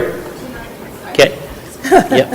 It's time. Okay. So if we could come back, how about at 6:45? Dr. Atkins, K-Tech is on October 16th, right? Yes. That's at 15th, I'm sorry. They usually bring it over here. Come on, eat half of it, so I don't eat the whole thing. Tommy's not here, that's why it's not. Yes. Yeah, no. What's wrong? Yeah, just smashed. That's why I'm going to go downstairs and get some more ice cream tea. Oh, what's coming happening? Solid. Who's coming? Oh, no, I don't want to see him. I'm black guy that came over. Ricky, whatever his name is. Yeah, he was there. somebody was there and we missed She him. might not, I mean, she's just kind of shy, but she's in engineering. And she feels like she doesn't want to. See if they left you a message. Loves it, but in a lot of her classes, there's not a lot of females, there's not a lot of black females, and she doesn't feel comfortable speaking, because, there's just so many guys in there. And so I think she has some ideas about ways to be more inclusive. What's Michelle? I'm going to see if she has a ton of homework tonight. Michelle. I can maybe, can talk. I don't know if you've seen her around school. She's not. She's a physical therapist. She's got to come out tomorrow, but I'm going to be over. I'm going to be over at K-Tech, so she'll have to come out. Yeah. Hey, Michelle. James Brown, how are you? Right, no, I know, and it's a great. Good. We just took a 5-minute break. I'm glad all the I thought I'd give you a call. I'm going to see if I can connect with her. I don't know who this is. 7th grade, she's been doing it, so she'll What's be your name? Gabriella. Wait. Let's see. It's coming tomorrow, right? I have a meeting at 11 o'clock at K-Tech with the school board and some of the legislators, David Sakana from Richmond. So that's at 11. So who do we have later in the afternoon tomorrow? Let's see what my thing is. I mean, the only thing I mean would be little. An hour. An hour tomorrow. So I should be out by 12:30.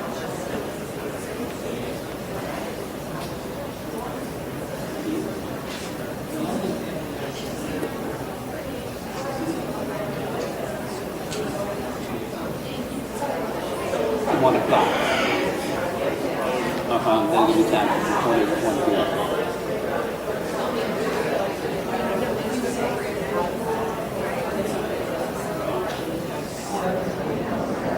This number that you called is my cell phone, so you can text me. No, if I'm running, it's just a meeting with an extra meeting because we're going to be here for a while tonight.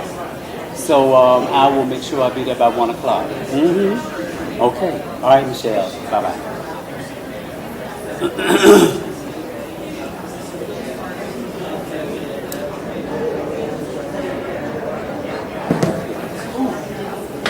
Roger, you didn't leave me a microphone. I feel that's what I can share with.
What? Oh, you don't have to do I tried that. to get Cole to take it, he wouldn't, because I want some, Why but I wouldn't don't want the whole cookie. I want like a third, like just a little taste. You don't have to eat it. But if you take it, that means I don't eat it.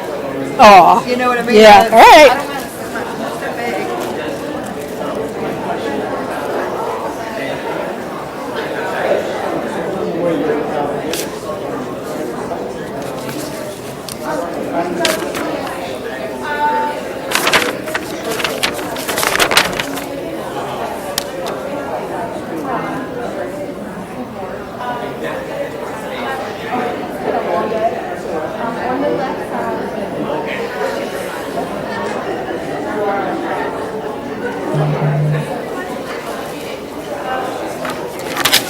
We'll go to the public site.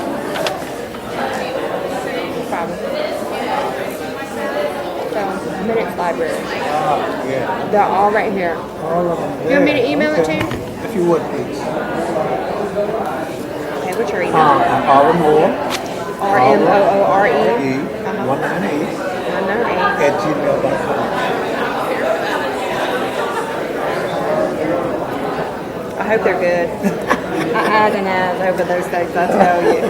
Well, it's just good to know. I'm sitting there. There's so many wonderful things going on. Well, if you go here, one thing to do too is if you just want to go and you look at agenda list, this is all the meetings. And if you want to search for a specific topic, you can change this here. You can search in minutes. Super. Yeah, there's a lot. I mean, It's just knowing how to navigate around, the website. yeah, and if you have any questions, I'm always happy to tell you. I can Thank you. usually remember approximately, and at least what time of the year, and usually the month. I can, it's repetitive. We tend to talk the same items, every year at certain times. That's just the way it falls. Okay. Thank you so You're much. welcome. So appreciate it. I appreciate it. I'm glad somebody's looking. All those hours. I have some lemonade too. There you go. Your cup's gone? Or you didn't put one there? Oh, you got, there you go. There's ice in that cooler up there if you want ice. I'm good.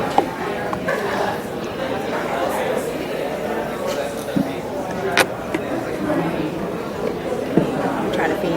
Where should we put this?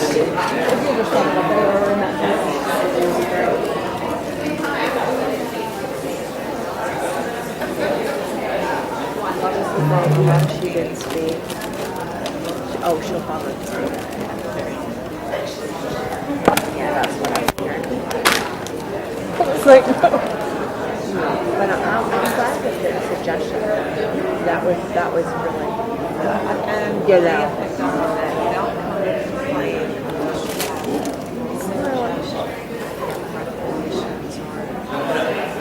She was flattering, not flattering, but she didn't seem like just bashing them. She wanted to have these.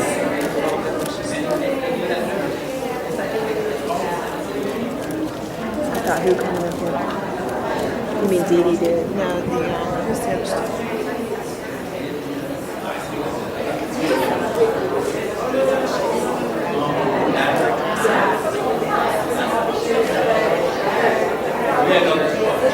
Being elected. No, I think she thought they meant they serving as like elected. I misunderstood that. And then she said, oh, as a student rep. I'm thinking, yeah, I think she was like, no, I don't know if I want to run.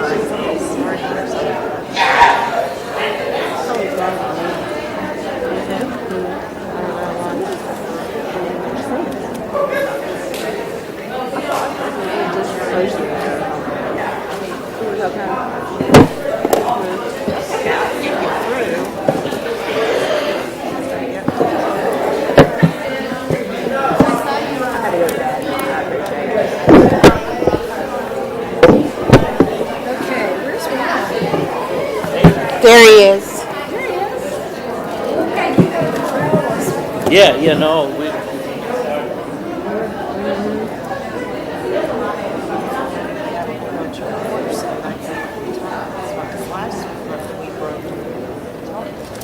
Okay. I probably should have taught my these people too, and then maybe they'll all feel.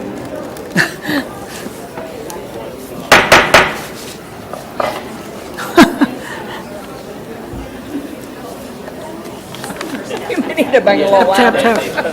I think they're totally ignoring you. Let's get back.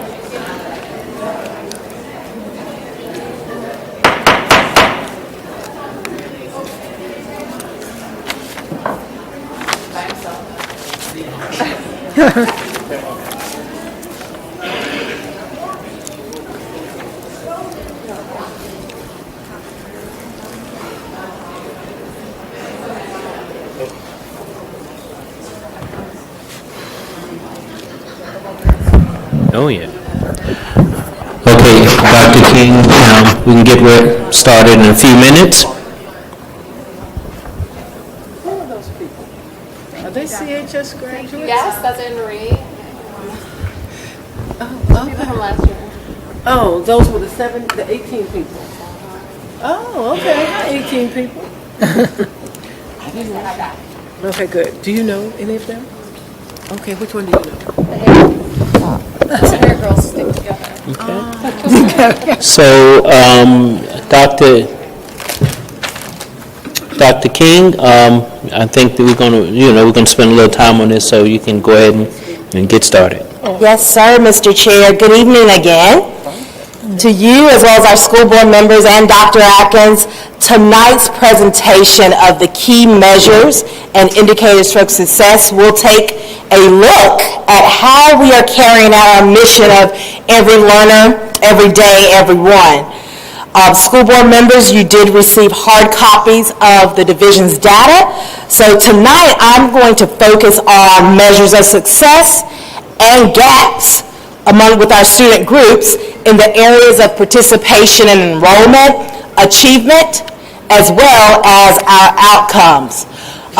Before I move forward, I would like to acknowledge that the presentation that is appearing on the screen, it was posted first this morning, and there were actually some mistakes.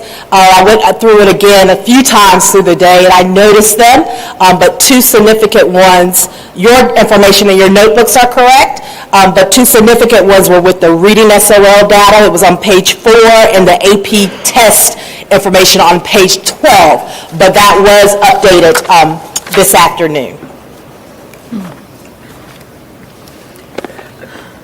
Over the past 10 years, our school division student enrollment has grown by 403 students. We have seen the largest enrollment growth among our Hispanic students, which increased by 7% since 2008. We have seen an enrollment decrease among our Black students. Currently, we have 1,329 system-wide Black students, which is a decrease of 412 students since 2008. Our remaining student groups of Asian, other races, and white increased marginally by 2 and 1 percentage points respectively. Can I just ask a question about that? Because since 2008, we've changed kind of the way we ask the question about demographics, right? So some of that decline could be that people now identify as other or two or more. That's exactly right. Okay. Very important point. Yeah. That's exactly right. Thank you for pointing that out.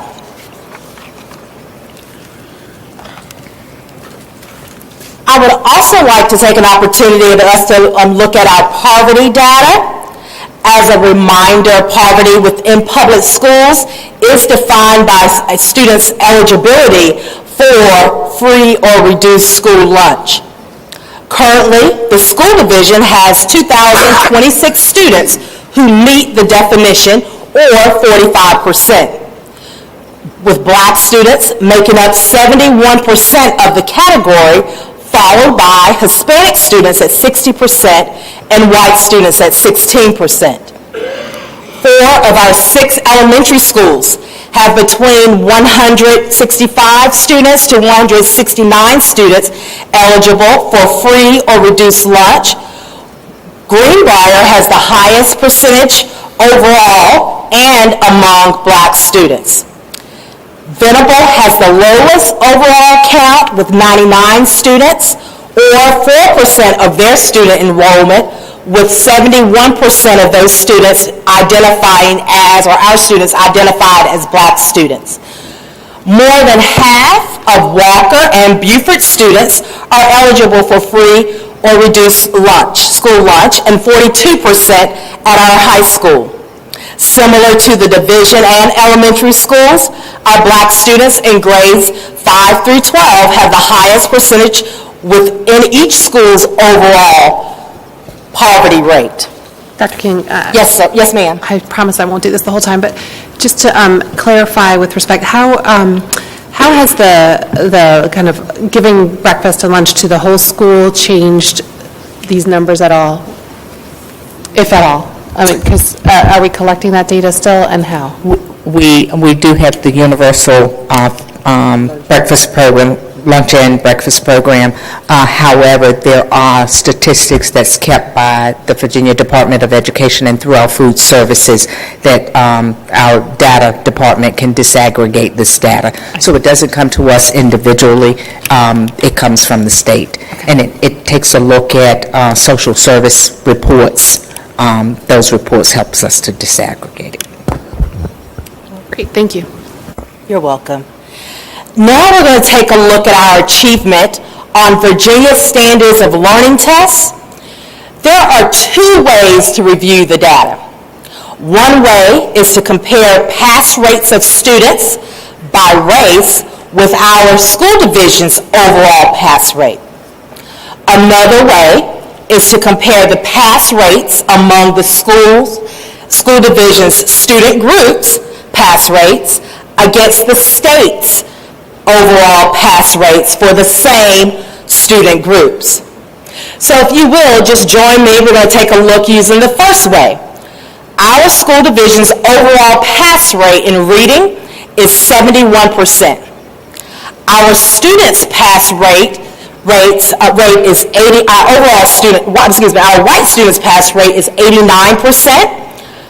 70% for our Hispanic students, and 50% for our black students. The red line that you see across this chart, that is the reading benchmark established by the state, which is 75% for reading. A gap exists between our black students and the school division's overall pass rate of 21 percentage points. Additionally, there is a gap of 39 percentage points between our white students and our black students, and there's a gap of 20 percentage points between Hispanic students and black students. Let's take a look at the math division-wide. Sorry, is this for the whole, Yes. Okay. This is our overall for all grades 3 through 8 reading SOL and our end of course reading. Now we're going to take a look, the same view for our math SOL pass rates. Our school division's overall pass rate for math is also 71%. Our white students' pass rate is 87%, 70% for our Hispanic students, and 50% for our black students. The state benchmark for math is 70%, and it as well is marked with a red line on this graphic. The gap exists between our black students and the division's overall math pass rate is a 21% point difference. Additionally, there is a gap of 37 percentage points between our white and our black students, and 20 percentage points between our Hispanic and our black students. Let's take a look using the second way of reviewing data. This chart, or this graphic, is a comparison of pass rates by comparing the gaps, the student groups among the division and our state. Looking at the same student groups, with the red line noting our reading benchmark of 75%. The school division's overall rate, we know, is 71%, and the state's is 79%. Our division is higher than the state's pass rates for Hispanic students and white students by 3 percentage points. Gaps exist between all other student groups, with the widest gap between our Asian students and the state's Asian students of 20 percentage points. The other gaps are 17 percentage points between our black students and the states, 15 percentage points between our students with disabilities student group and the states, followed by 12 percentage points between economically disadvantaged student groups and the states. if you would allow me just to take a pause and let me just share with you a little deeper dive that I've had the opportunity to do. And if you ever do any researching or just listing questions and trying to find an answer, a lot of times you may not get to what you're looking for, but you do begin to see patterns. And in my deeper dive of the SOL reading results, I have found that our Black student groups have the most incorrect responses on the reading reporting categories for non-fictional text. The vast majority of our white students, and when I was looking at that, I was looking at the reporting categories for grades 3 through 8 during my deeper dive. The vast majority, and then my lens just with research, the vast majority of our white students come to school with richer experiences and skills that many times children of color do not. Brain development research tells us that in order to be a successful reader, one must develop background knowledge, acquire skills with visual spatial, social emotional, as well as executive functioning. Just to take it out, because I was a special education teacher and I taught students how to read who had a difficult time learning to read. And one of the things that we would ask students to do is to visualize, make a movie in their mind as I read the story to them and as they gained independence and began to read. However, if we're thinking about that, if your background knowledge, if you have not had the vocabulary exposure, word exposure, exposure with experiences, museums, conversations, cultural events, classic novels, classic books, it's going to be difficult for you. Your imagery may not be as vivid as another student or individual who has had those opportunities. Your character development or understanding the comparisons and contrasts among characters are not going to be as defined. Another way of looking at that, me personally and my family, we know family stories.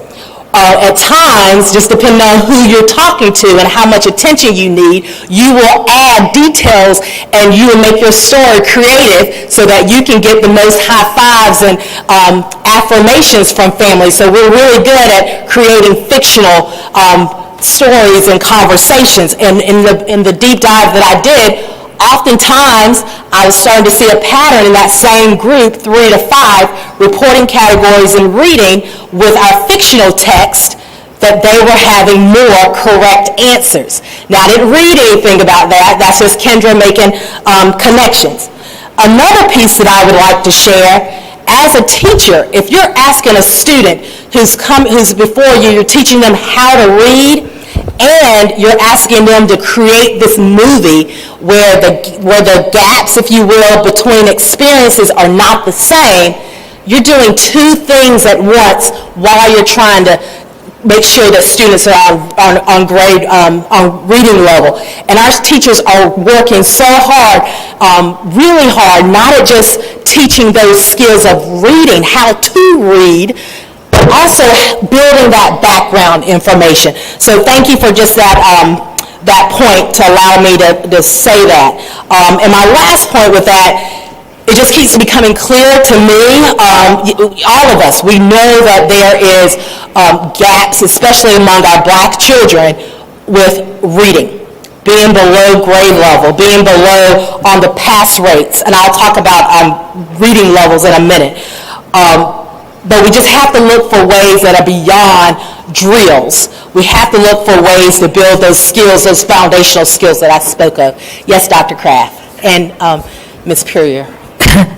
I'm struck by what you said about the difference between fiction, success with fiction reading and nonfiction reading, and it makes me curious about the type of nonfiction reading material that the children are tested on, and I'm wondering if there's really a disadvantage in terms of, the kind of material, and some students are, more easily able to connect to that material than other students.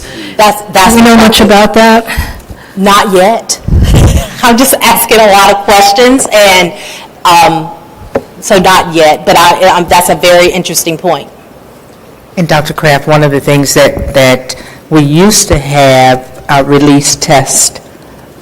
So after the test, when we were doing pencil paper tests, after the test would be administered, our teachers would get an opportunity to actually see the test, and it's usually the following year.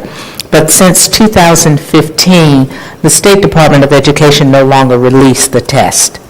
So our teachers get some examples of test questions, but they actually don't get their hands on a released test now. So it's a different process, and what our teachers have access to is quite different from what they've had access to before. Also, because of the computer adaptive nature of the SOL, if you're starting with nonfiction and you are not well-versed and don't have the background in nonfiction that, say, your counterparts do, then you're going to get a lesser score no matter what going into fiction. Yeah. So even if you do very well in fiction, the fact that you didn't have the background knowledge that your peers did already puts you at a disadvantage on a computer adaptive test, which is the whole SOL regime is very confusing, and something that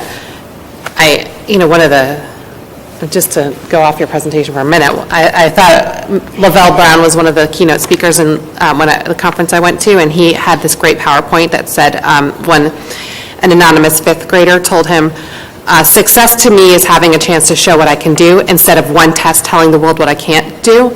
So obviously, this division is committed to making sure that every student can read and do math on the level that they need to do to graduate.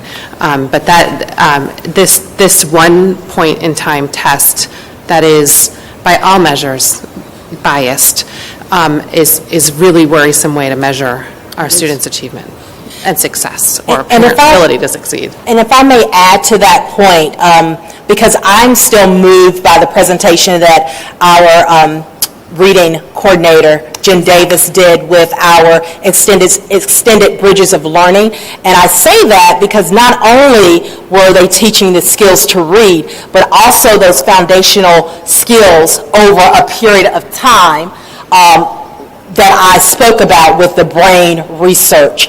And more that I've learned about that research is that those skills of general knowledge and executive functioning and social emotional, along with visual spatial, takes place in the biggest part of our brain. And excuse me that I'm not unable to pronounce that word. It starts with an H. Hippocampus? Hippocampus, yes, Dr. Kraft, thank you, hippocampus. Thank you, in the smaller parts of our brain, so that should be well developed, and you can do that over time. It doesn't necessarily, it's the best to happen as a preschooler or younger, but it can be, and there are programs where students have gained in achievement by having that success. One program is called Wings, through after school and camps where they work on those foundational skills over a period of time, and the educators work on those skills with developing reading and math calculations skills. But bringing those pieces together, because the reading and the math happen in much smaller parts of the brain, but it's supported and held together by those exchanges that with those soft skills as well, if you will. Yeah. It's both parts. So I was just connecting that with what Jen shared with us as well. And also, I will add that Dr. Grismer from the University of Virginia, we entered into an agreement with him this summer where he's helping us to better understand the profile of our students and their reading, and he started some research during our summer school program on those specific areas of the brain and the effects that they do have on reading. And he has been giving our students some activities to help stimulate those areas. So he's going to continue that research, and hopefully we'll get him before the board to give some results of that research. Ms. Perrier.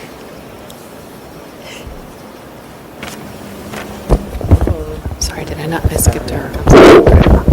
Okay, so Dr. King, I have a question. First of all, thank you for your introduction and giving us some information so that we will better understand what's happening.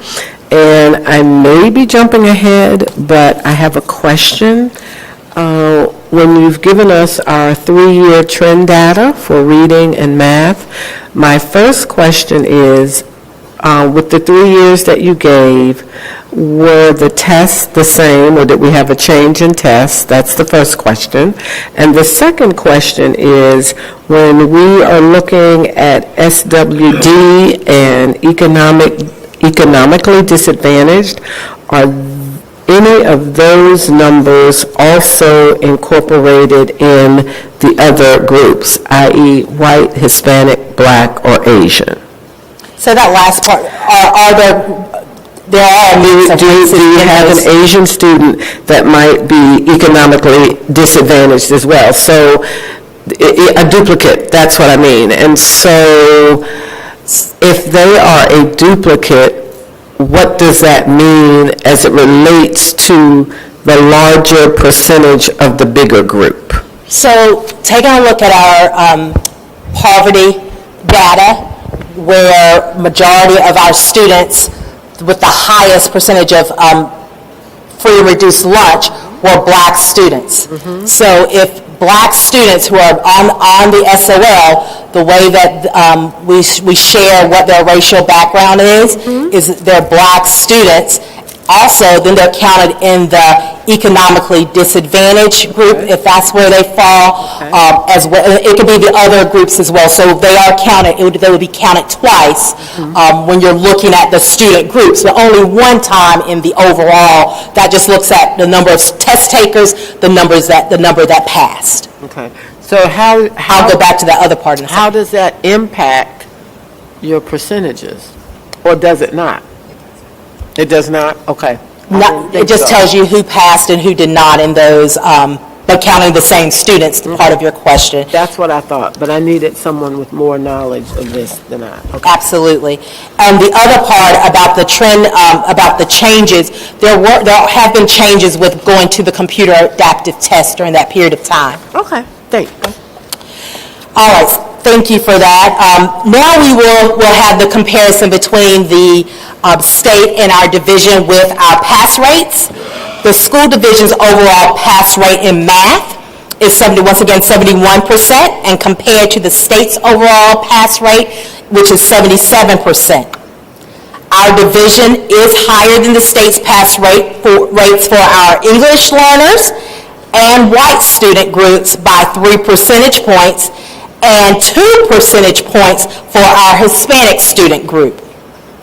Gaps exist between all other student groups, with the widest gaps between our black student group and state, which is 14 percentage points, and other gaps are 11 percentage points between our students with disabilities, students with disabilities and the state. Then 10 percentage points between our Asian students as well as economically disadvantaged student groups in the state.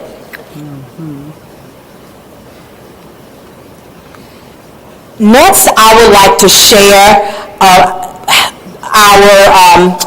map or measures of academic progress. Our school division uses what we call the MAP test to inform classroom instruction in grades 2 through 8. I would like for you to know that SOL tests, and you may already know, but just SOL tests are criterion reference tests because student knowledge is compared against a predetermined standard.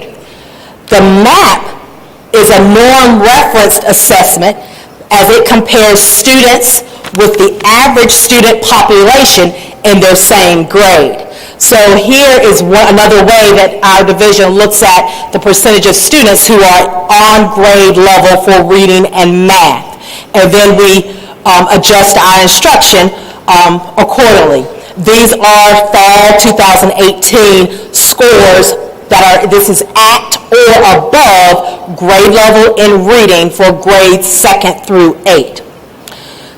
This graph shows what I just said.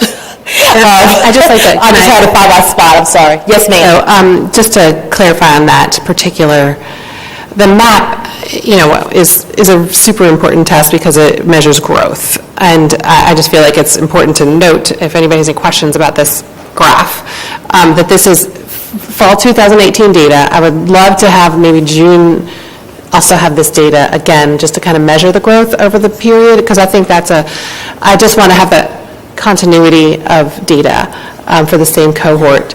It is honestly a better measure than the single point in time that the SOL is, and it's computer adaptive, but not in a punitive way, and it really tries to get at where the children don't have the knowledge, so that the teacher can then use that to find ways to support the child in the classroom, which I just learned a bunch about the MAP the other day, so you guys might hear a lot about the MAP from me.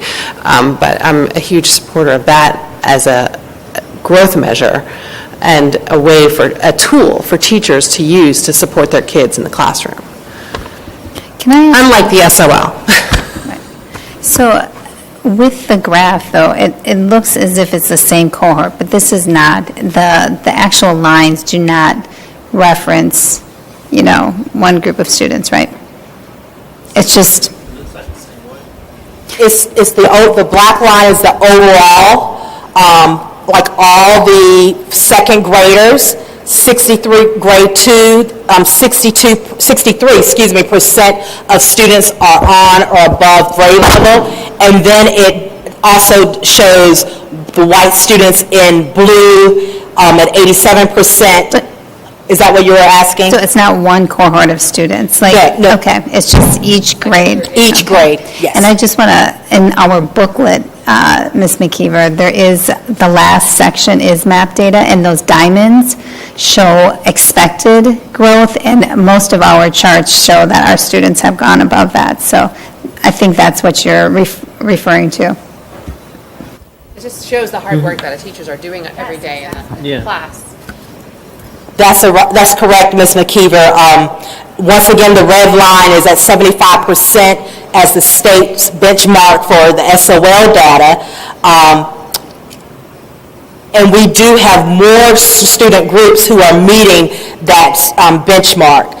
However, I do want to say that we still have gaps that exist for Black students and Hispanic students. By the 7th grade, both races do surpass the state benchmark. However, Black students dropped slightly under the benchmark in 8th grade this year with the 73%. As do all other students. Everybody. But it is a different group of students. All 8th graders drop. Thank you for that. You're exactly right. Dr. King? Yes, ma'am. Do we, some of our kids with disabilities take the MAP. I mean, do we not capture that as far as these types of charts? Yes, we do. Would you, okay. Is it in the, No, I did not include it with this. As you start thinking, I could have spent a whole nother, because you start having questions like, well, I wonder, and I had to stop myself. That's okay. Are you making a request? No. Let me think on that. Okay. I know my daughter tracks her own progress, and she's beyond the 8th grade, but she knows what she gets every year and is very proud of that progress that she makes. What we're doing this year is that after talking to teachers across 2 through 8, after talking to our teachers 2 through 8, working with our STCs, which are our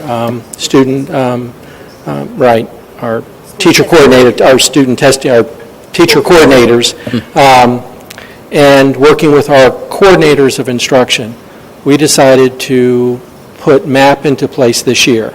So in the past years, we haven't caught every grade. And one of the reasons is that when we first started with MAP, we were testing in spring at the same time we were testing with SOLs.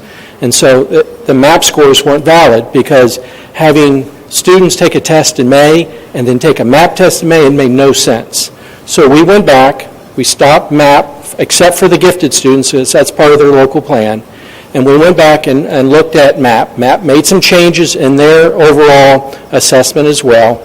We wanted a norm reference versus a criterion reference because we wanted to really look to see how our kids are doing in Charlottesville compared to across the country. So this year, we have a MAP committee represented by 2 teachers of all our elementary schools, Buford and Walker, and we've administered MAP in the fall for all kids, special ed, ESL, everybody. And then we will use that to help drive instruction. We will administer it again in the mid-year as we prepare for SOLs, because there is a correlation between MAP and our Virginia SOLs, so to give teachers another means of helping drive instruction. Then for growth, we can measure growth from fall to fall. So we can do all 3 of those areas, but we're doing it consistently now, both especially in the area of reading. Math is a little bit different because we've implemented a new math text both in elementary and in middle, and so that comes with its own assessments, and so we want to make sure we're using that to fidelity. But for reading, we are using MAP. So we're training our teachers how to read the MAP, how to use it to change instruction. So we're becoming much more strategic in using MAP in past years where we were kind of hitting and missing. So that's kind of our direction right now. We will have numbers we can bring back later in the year and in the beginning of the year that we're beginning to compare where we are. That's for all kids. I'd also like to note on that, because of the Quest Committee discussion that we had, there is a parent toolkit for parents to understand a little bit more about the MAP, which, maybe in the report cards we kind of, or someplace when they get the MAP data, which we do get, there can be, we can point to that website for parents so that they can use the tools that MAP provides to parents, so that you can ask really, I think, important questions of your teacher during parent-teacher conferences and things like that. There's just really good tools there.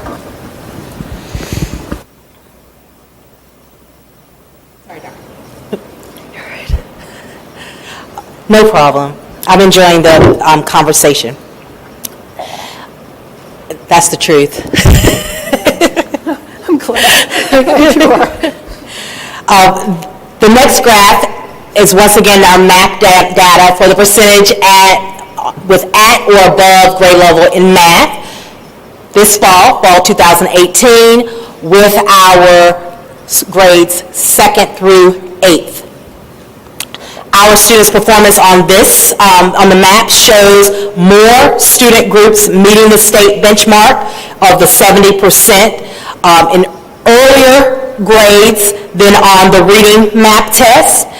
There still gaps exist for our Hispanic students in 2nd grade, and then it closed for the remaining grades. For Black students, the gap is reached for 6th grade. There was a drop in 7th grade and the 8th grade, and there are some slight drops for the other student groups as well, not below the no, there's some drops. There's still drops throughout, but I wanted to point those with the Hispanic and Black. Now, let's take a look at the overall reading on or at or above grade level for our school division. And it has 77% of our 2nd to 8th graders all reading at or above grade level, with the state benchmark has that overall all our students and our white students are above that 75%. With our Black and Hispanic students, they do not meet the 75% in reading. Our math data overall division, with the Our percentage of at or above in math is 78%, and the state benchmark is 70%, so we do surpass that overall. Our white students and Hispanic students also surpass that benchmark of 70%. Our black students' score is 9 percentage points below the state benchmark, and our 17 percentage points below the division percentage points, percentage. 4% below Hispanic students and 31 percentage points below white students. Now, if we could, let's move into our advanced placement and participation in accordance to the number of tests, AP tests, because our school division wants to diversify the students who enroll in our advanced programming as well as classes and advanced studies diplomas. So if we look at this table, it is noting the participation on the test for an AP test, and it says the first column is the number of test takers, and we had 439. Next is the number of tests that those students took. So if a student at least took one more test, it is counted, and we had 984 tests taken, and this information is from spring 2018. Then the number of qualifying scores or passing scores on an AP exam is 3, 4, or 5. And we had 660 of the 984 tests with a qualifying score, or 67% overall. Again, our AP data shows a gap exists in the participation of our black and Hispanic students on the AP test. 45, that's the count of 45 Hispanic students and the count of 40 black students compared to 302 white students took at least one test. And a gap exists among the percentages of tests passed. Our black students scored 28 percentage points lower than whites and 19 percentage points lower than Hispanic students. Our Hispanic students were 9 percentage points lower than our white students. Now, if we could move into looking at our gifted program participation by race compared to the enrollment in the overall school population. 23% or 1,004 students from our entire division, our student population, participate in the gifted program. This information is from Monday. Dave Ulick supplied it to me. So from the spreadsheet, the data book profile is September 6th. And I also want to note that the Monday's data includes our students who are identified in gifted academics. We also have a visual arts group qualification. So I wanted to point, so it's a combined of those two groups. Black students make up 31% of our overall student population, and 11% or 63 black students overall are in the gifted program. Our Hispanic students make up 12% of the student enrollment population, and 12% or 63 Hispanic students are in the gifted program. White students make up 43% of the overall population of our students, and 38% or 704 white students in the gifted program. Now let's take a look at our AVID program. We're going to use the same lens, but instead of overall school division, because we have AVID programs at Walker, Beaufort, and CHS, we're going to look at the student enrollment at that school and to count students and the percentage. And the far my right, looking face to it, is the division overall count. But it's only looking at we're going to look at an AVID program only through the lens of a black student. So we were going to count the total black students enrolled at Walker, Beaufort, and CHS when we look at the division lens, through the division lens. Our Black students make up 37% of the student enrollment population at Walker, and because the school has a 100% participation in AVID, 100% of the Black students participate in AVID at Walker. Black students make up 36% of the student enrollment population at Buford Middle School, and 49% of Black students are enrolled in the AVID program. Black students make up 28% of the student enrollment at CHS, and 41% of Black students are enrolled in the AVID program. Our division, we have Black students with counting in all the programs is at the schools 467 students, or 31%, and participating in AVID is 1,329, or 35%. And I just want to, I don't know probably as much as many of you know about AVID. I only know how happy my personal son comes. He nominated himself. We just one summer got a letter saying that welcome to AVID. However, the personal relationships and skills that he builds there is away from his family and parents, because we all know it's hard to be a child of an educator. But he goes in, and just the confidence and how the support that he gets in his core classes, and it connects to those foundational skills that I spoke on when I was on my soapbox a little earlier. I saw both of you raise your hand almost at the same time, so I'll let you choose. Who raised our Mr. hand? Bryant, as well as you. Oh, you waved at me? Oh, okay. Just a quick It was an question. Is there a difference between Walker and Buford in how students enter AVID? Because that's quite a dramatic change in the percentages. I would need support from my team on that question. Well, Walker is like automatically enrolled. Automatically. And is that a school policy? That is a school practice. Practice. Yes. And Buford is not that way? Application. Buford is application, and the students select it because it takes one of their electives. So that's a choice that students make at Buford. Okay, so really half of these students are in, they're all in AVID and Walker, and half of them choose to not continue at Buford. And we're looking at Black students too. But Yeah, the Black There's a lot of students. choices at Buford. Okay. Yeah. If we could also take a moment to look at our earned high school credit prior to 9th grade by race. And once again, we're using the lens of looking at overall students, Black students, Hispanic students, and white students. Our fall 2018 freshman class has 341 students.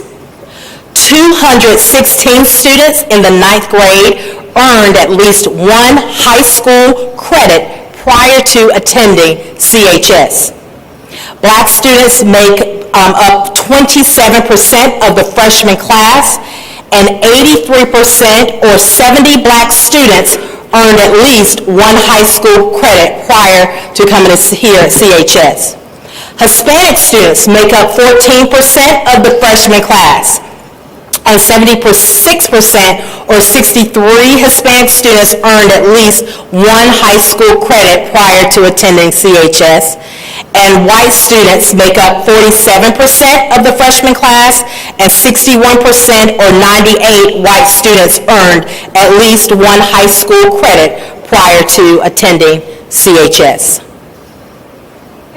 Dr. King, you might want to take a look at that Hispanic count. Yes, ma'am. And percentage there that may be thank you. reversed.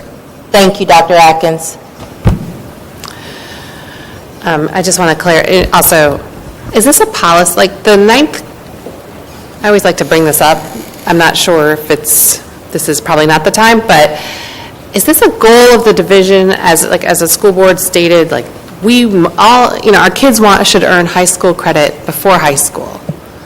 And I don't know, we've talked about this developmentally, like how in math, children just developmentally aren't ready for like the high-level algebra sometimes in middle school. So it's appropriate to have them scaffold to the high school before they take math. But, so I don't know if this is So I just wonder what lens I need to be looking at this data from, in your opinion. I think as students are able to take on more rigor, we have more access to curricula, we have more opportunity for learning. We, at the middle school level now, we can bring some of the courses which have traditionally been at the high school level down to the middle school level and continue to have this appropriate sequence to allow our students as they go through high school to get to even higher levels of academics. So with the Algebra 1, research says that students should take Algebra 1 by the 8th grade level in order to be on track to get into the higher level math by the time they get to 12th grade. So the State Department of Education, the Commonwealth of Virginia, recommends that students take Algebra 1 by 8th grade. And then we have so many rich electives. If we left all of those credit-bearing courses for the high school, our students would not be able to select the number of opportunities and rich experiences that they can select now. Right, and I agree, again, that's very significant, but especially for high-achieving students. Yes. So I also often wonder, for example, like the earth science in 8th grade, that's a high school level class that most 8th graders take, and if maybe some of them aren't ready for it yet, maybe they haven't really delved into life and physical science. Again, that's all, day-to-day stuff that I just wonder if it would be actually improve some of the kids if we just, not improve the kid, improve their experience with science if they didn't feel so much pressure to have a high school level class in 8th grade. And when they're in the 8th grade, when they're taking the courses, they have an option to receive the credit or not. That is really up to the student. And they can, some of those courses, if they feel like they need to take those courses again, they certainly can, and not jeopardize their GPA in high school. That's a good point. Thank you. I have a question. Do we know, is there a class, or why is the number or percentage of black students that have high school credits so high? Every 8th grader take earth science at Buford. And that number is counting that you go to the high school with at least one high school credit. So segueing into that, my question was about that and the choice or the decision to have earth science offered. And they still do have the choice to take physical science? No. Or not? No. Because that comes earlier. So is it a choice, physical science or earth science? It's a choice whether or not at the end of the year, when you have your grade of C, that is a passing grade that will carry over to high school as an earned credit. If, as an 8th grader, your parents and you decide, you know what, I'm pretty sure I can make a B. So that would not have to go as a C to your high school.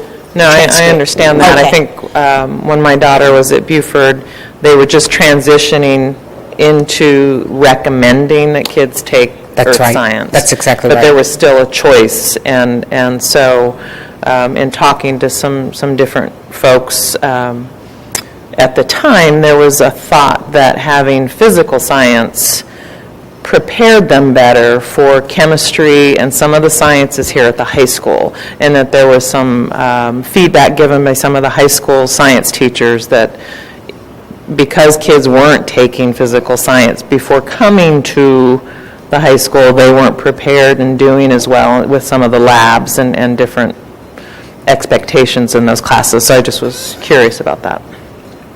I think what might be good is that we meet with the science teachers, and if that's some of the feedback that they're giving, because they help to set the sequence here.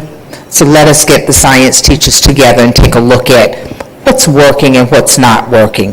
What we do see is that our students are having a great deal of success in the earth science. We wanted to get that earth science in, not to push students into biology so quickly. So we set up the sequence so that they would not be pushed so quickly into the biology. Yes, it's very tough. That feedback may be different now, but, based on that at the time, and I was very glad that my daughter took physical science, and I think it did, and it was appropriate for her. Right.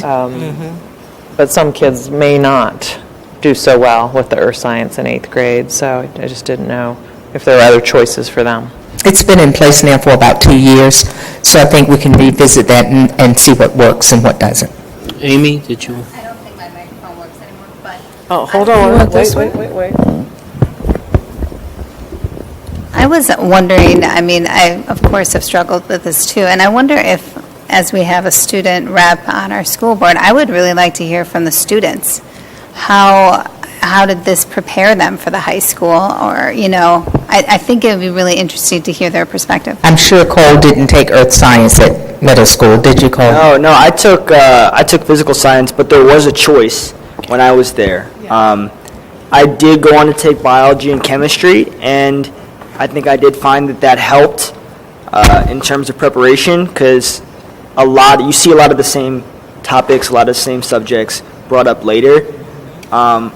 I didn't take earth science, so I can't tell you whether it helped or not, but in terms of, especially for kids tracking on to a higher level of classes, I feel like earth science doesn't necessarily add or complement any of the other offerings at CHS, like physical science does, but that's just an opinion. I think it might be, I know he didn't take that, I'm sorry, I meant to clarify that. I think if there's a way to, talk to the freshmen and the sophomores about that experience, I think it is difficult, to take that. And I think that conversation with the teachers too, Rosa, like you mentioned, it would be good too to get their input. Other comments? You can continue. Our school division, Sherry, did you have something? No. Oh, I'm sorry. our school division has emphasized social and emotional learning and we've added supports for school-wide positive behaviors. Thus, our overall suspensions have dropped significantly. However, among the out-of-school suspensions that have occurred, Black students are being suspended the most. We must continue to expand our programs of supports to address this issue. Our graduation rates, our 2018 on-time graduation rate rose to 92.6%.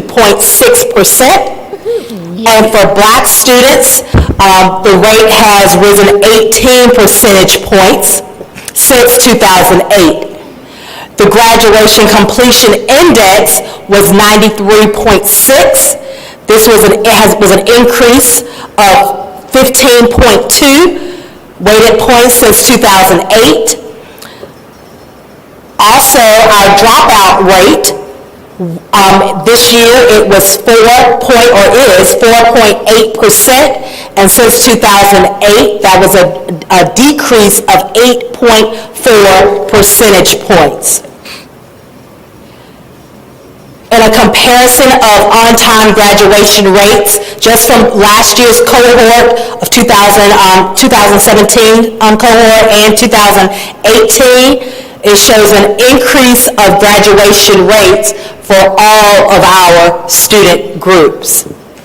That's really nice.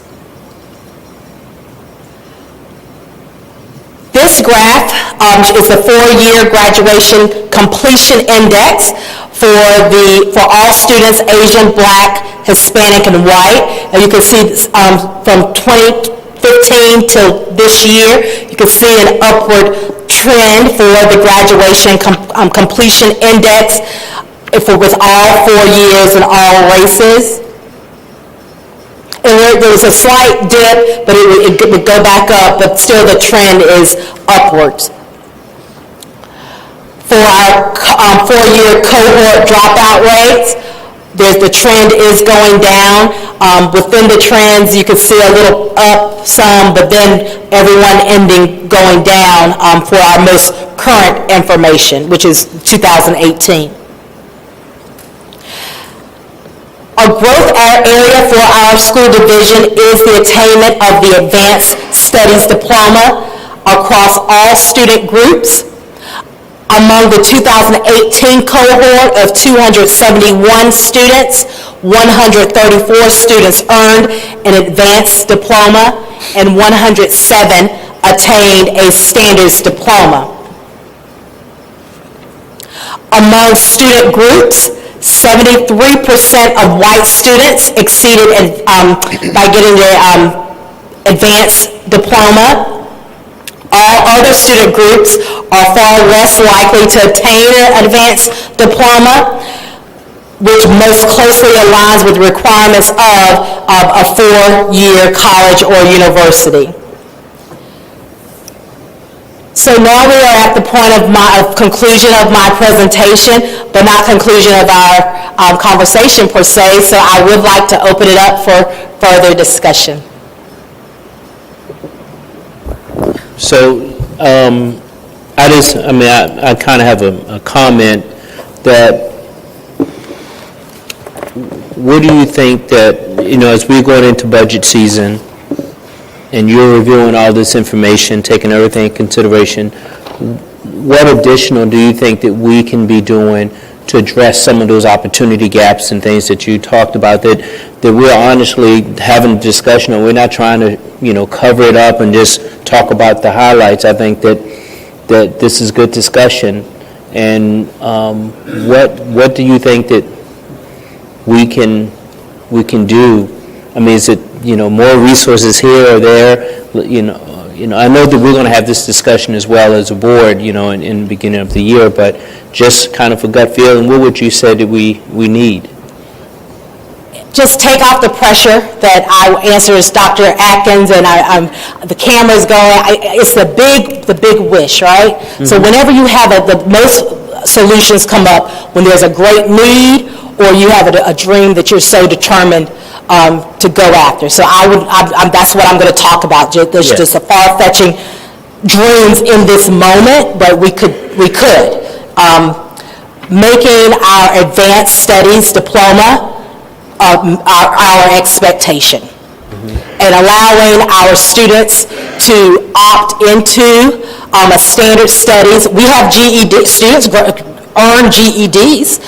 They opt into a GED program. So anything past or different than an advanced studies diploma, you are opting into it. I also think that having an advanced placement class that incorporates, just as if we would incorporate STEM, but incorporate culture sensitive African American connections. When I say that, if it is an AP biology class, while we are studying AP biology, you're also tying in black scientists or people of color, what they have done, making connections and seminars and researchers coming in that is in line with that AP biology class. So we are taking care of, we're incorporating that sense of belonging and affirmation, and that I can because you did and you can show me how. I also dream of, we just talked about earned high school credit opportunities, and we had our student representatives from BSU talk about, you know what, I would like to do a high school black studies course, but at the point where we are talking about it in high school, I'm having to make some really difficult choices. Could that be an elective that we have prior to coming to CHS as an opportunity to earn and have that experience? Not that I've been thinking about any of these things, but... Yeah, I thought I'd put you on the spot, but obviously not. But I've been thinking about it. I have two more about meeting with students. And oftentimes we talk about exit interviews, if you will, of our teachers and our students. But we really should be talking as we're planning and dreaming and aligning our goals with our strategic plan, which does incorporate equity, because it says all students every day by everyone. And I know I just mixed that up, but you know what I mean. But looking at when you are choosing to come to, you're registering for kindergarten, what are students and parents' hopes and dreams? Fourth graders, when you're thinking about when you're starting to look and going to Buford or fifth graders, why would you take Spanish in the sixth grade? Because that's the first time that you can get a Spanish 1 credit. High school credit is with Spanish 1. We had 12 students that took that course. Why did they do that? Why did others not do that? So having those conversations, and once again, not just at the end. The last piece, I talked to you about having those foundational skills built up over a period of time, because once again, we're for all students. We have had for 2 years, I've felt the passion of our board and how we work together and how we take consideration for after-school programs as well as class or camp for over the summer, where you're minimizing costs and you're giving the opportunity. How can we take after-school programming and summer camp, take away the fee, but bringing in the foundational skills, general knowledge, also executive functional, facial, visual, spatial, as well as it's slipping me right now, social, emotional, thank you so much, and using that opportunity. So those are my dreams that I believe that we can accomplish, and that's just what I have right now. I'm sure by the time I get home, I will think of 2 more, and those are just Kendra's. I'm sure it would be a much better list by collaborating. It always is. I think those are some good ideas. Other comments? Dr. King, one of the things that I would like for you to include on your wish list is something that we call in my line of work summer melt.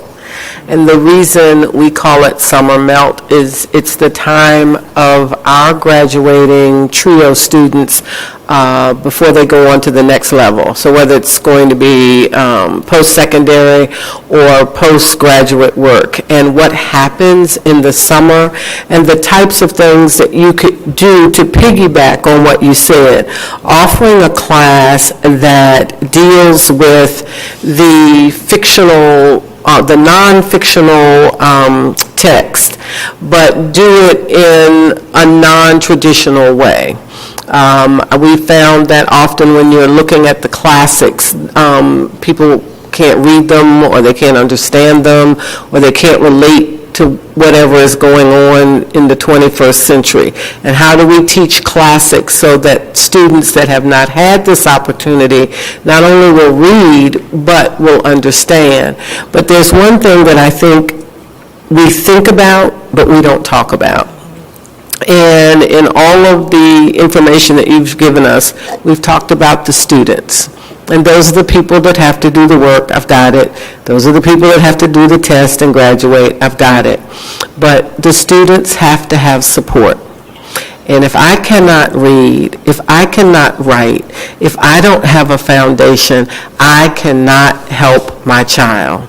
Many of us have been afforded an opportunity to be able to do additional things with our children, but everyone doesn't have that same opportunity. And there's not a parent within our city limits that will not tell you that they want better for their child than they had.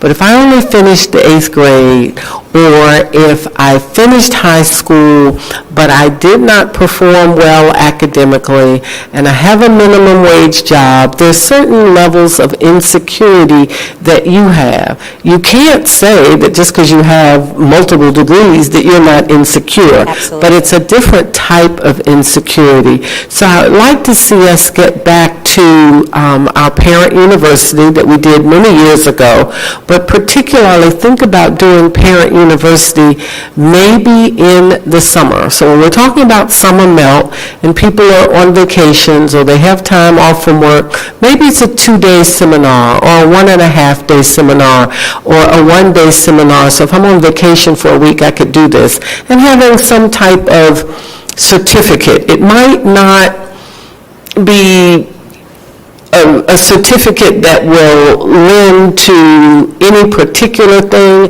other than self-improvement, motivation, or, oh, look, I took a class, and so now I'm certified in Parenting 101, or whatever we're going to call it. But I think that we've got to look a little deeper than just our children. Thank you. Amy? And then... Oh, here, you want? Yes, we're sharing here. So actually, to Ms. Puryear's point, which I forgot to bring up before, during the Title I, we do have a parent connection. It's Ms. Coleman is doing student engagement with our preschoolers, and some of the things she's doing is like these at the bus stop. She's meeting the parents and giving them resources. But I think that is really a critical component, and I think a lot of parents, it's so intimidating. All of these acronyms that we use, AP, DP, I don't even know what some of this, so it's really intimidating. And I think helping to break down this information to parents, I think we should support, and I think, efforts like Ms. Coleman's, and, she could use some help maybe with that. The other thing, is just occurring to me as a parent with a child with disabilities. We have so much technology now to help our children access the curriculum, and it's all right here. Each of our children just about has one of these, from 5th grade on. And I think really helping the teachers understand what capabilities are here, because it's not just for children with disabilities, but it's any child, to be able to, I'm sure Cole is very busy sometimes, and to type a whole paper could be difficult, but guess what? There's a microphone. This is the way our kids are going to be professionals. This is the future of this all, and we do have all of these capabilities, and I think really maximizing our technology, because we have it, to make sure that the kids are able to do these things with this material, I think is very helpful. So, and there was one other thing, but I can't remember it right now, so, thank you. Yeah, Sherry? Sorry. Oh. Sherry has a microphone. I do have one, yes. So what stands out to me, and I guess it's related to what both Leah and Amy were saying, we need to get our kids younger. We need to grow our 3-year-old program. We really do. And we had talked about a preschool center that has other kinds of wraparound services for our families, and a place where these families, these parents can come in and feel at home and feel comfortable, and whether it's taking classes or having support groups or whatever it is. But I think that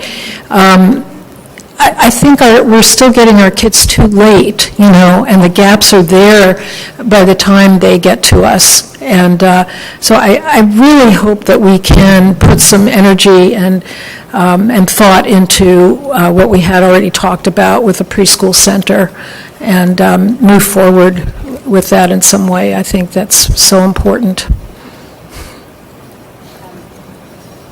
And Sherry, I'm going to piggyback on Sherry, because I think that's what I presented to the school board in regards to expanding that 3- and 4-year-old program, because that lays the foundation, that levels the playing field.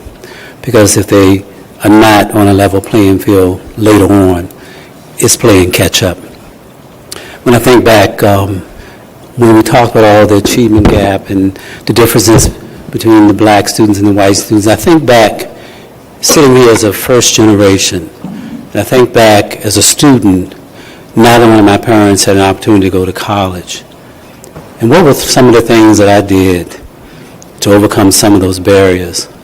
And one of the things that I remember as a first generation student was leaning on that village, the church, the people in the community. We have to start making connections again outside these walls, so that our children will continue to excel. They're struggling now, but if we make those connections with that village, it's going to make a powerful impact. So we have to start thinking outside the walls. Yes. That's going to make a difference. Jennifer, did? I just have one thing to add.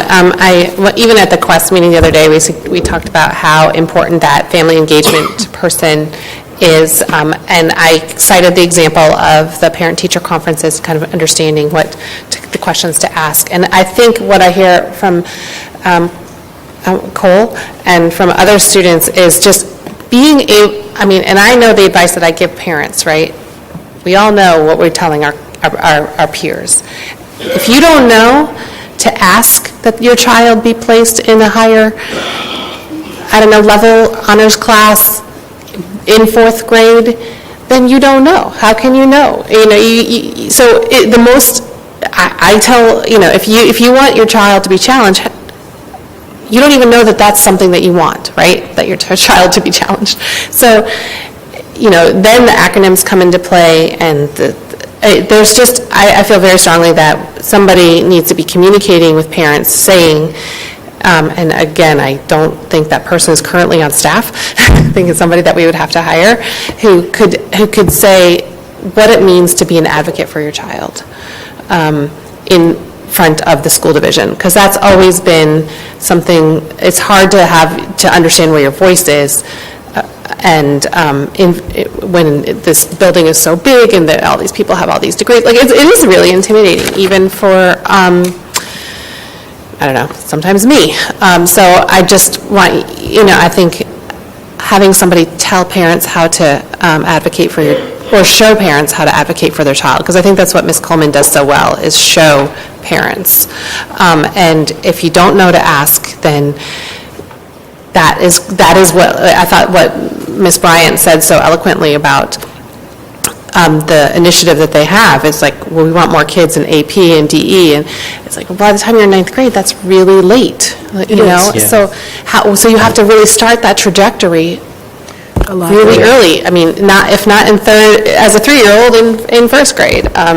So I just feel like if you don't know, you don't know. Right, so I just want to chime on to that. I think that's becoming increasingly important, and Habitat for Humanity, they're creating communities and placing homes in communities with different incomes, and they have found, talking to these residents, that they don't feel connected. And one of the things that they find that their new residents have a lot of questions about how government works in schools and things like that. And so they have implemented just getting 4 or 5 of their families together in formal setting to talk to school officials and ask questions about just, well, what do you do with this if this happens? And I was able to attend one last week with Adam Hastings, and it was really informative. It was really good, because I learned a lot about what's going on just for them, because these are just regular residents that probably would never come to one of these settings, actually, but I did see one tonight, because they're like, okay, it's not. But in that type of setting, they were able to ask a lot of questions about different programs and things like that. So, and they didn't know about, like, Ms. Coleman and different things that's going on in the community. And so I think that, like James Sands said, we need to kind of talk to some of our partners to let them know that we're available. I mean, Adam was just jumped all over it, and some of the things that he's doing at Walker that I really didn't know about was just amazing. And it was a lot of head nodding with the parents. And this realm was ahead. Middle Easterns in it, African Americans, white, Hispanic. I mean, it was just, because it represents our whole community, and they all were there. So I think it's opportunities like that we can do, because we're small enough in this community, we can do things like that, a few families at a time. So, because a lot of families may not need that type of insight. But anyway, it's funny you mention that, because I think that's a lot of people just don't know. They just don't know, or they know that it exists in that big building there, but they're too intimidated because they don't know the processes. Or also their own history, right, with the things that happened 2 decades ago. They, it was maybe still, they are intimidated because of that. I mean, there's a lot, or trauma, asking for things can be very difficult when you are, have trauma in your history. So there is a way to advocate for your child no matter what. And want to help them. On the issue of AP and higher level courses, I was remembering some comments that were made by our student rep last year, Linnea West, and I was really struck by that, but she talked about, she's taken, tons of AP classes and all these classes, and she said, and I grew up with a group of kids who ended up in these classes, and so I wanted to be in these classes because my friends were there. And, I think for some other students, they don't want to be in these classes because their friends aren't there. So we need to get their friends there. We need to get cohorts of students to be in these classes so they feel like they belong in these higher level courses. And I don't know how we do it, but I think we need to work on it. Yeah, I think that a huge disparity just from people that I know, from kids in my neighborhood to kids in my classes, the resources that the parents have has a huge correlation to the degree that they're involved, especially with their guidance counselors and in their kids' schooling, and especially what classes they're in. It goes as far as, I don't like this teacher, can I have another teacher? Yeah. Yes. And that's troubling in one sense because it correlates so greatly to how kids do. But I maybe it's just short-sighted, but I refuse to believe that it's a matter of ability in terms of kids being able to do stuff in these classes. I mean, my sister graduated high school and looking at the SLO data and how staggering that was. She graduated high school and passed numerous SOLs with Down syndrome. Now, that took, hours and hours and years of work after school, of work with other people outside of school, but it happened, and I think it's definitely possible. And so I think a stress should, going back to what Ms. Purrier was saying, getting parents to understand that education doesn't stop when you leave the school building. Because that's, to me at least, from my experience, that's where the real difference is made in terms of achievement. I just wanted to follow up on a couple of thoughts that have been kind of made and touched upon as far as supports and education to families, to parents.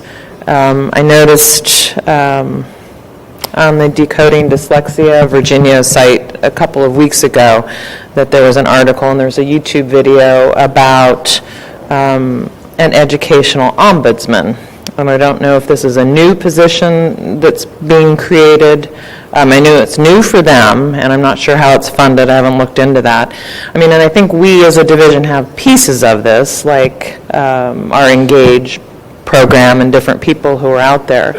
But I think it just reinforces, and whether this is an ombudsman specifically for parents who have kids with disabilities, but just somebody who is there, and it may be one or two people or more who are specialists that can help guide our parents. As was mentioned, I think, earlier on, if you don't know to ask, if you don't know to advocate, or if you can't show up, how are your kids going to get what they deservedly should get? And I think that's why a lot of us are here, and we all try and do that.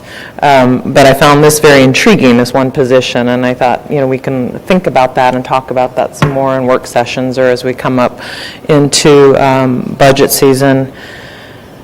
And then also bringing in some of the comments that were made and shared by parents that attended the Special Ed Advisory Committee meeting, and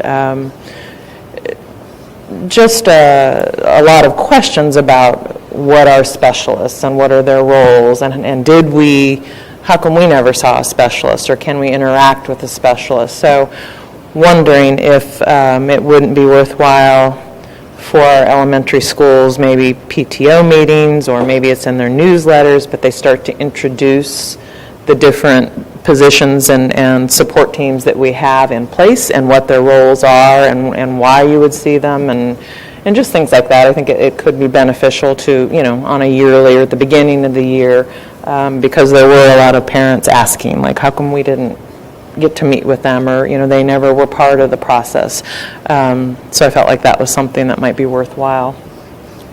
Can I also add one more thing? I don't know what a specialist is.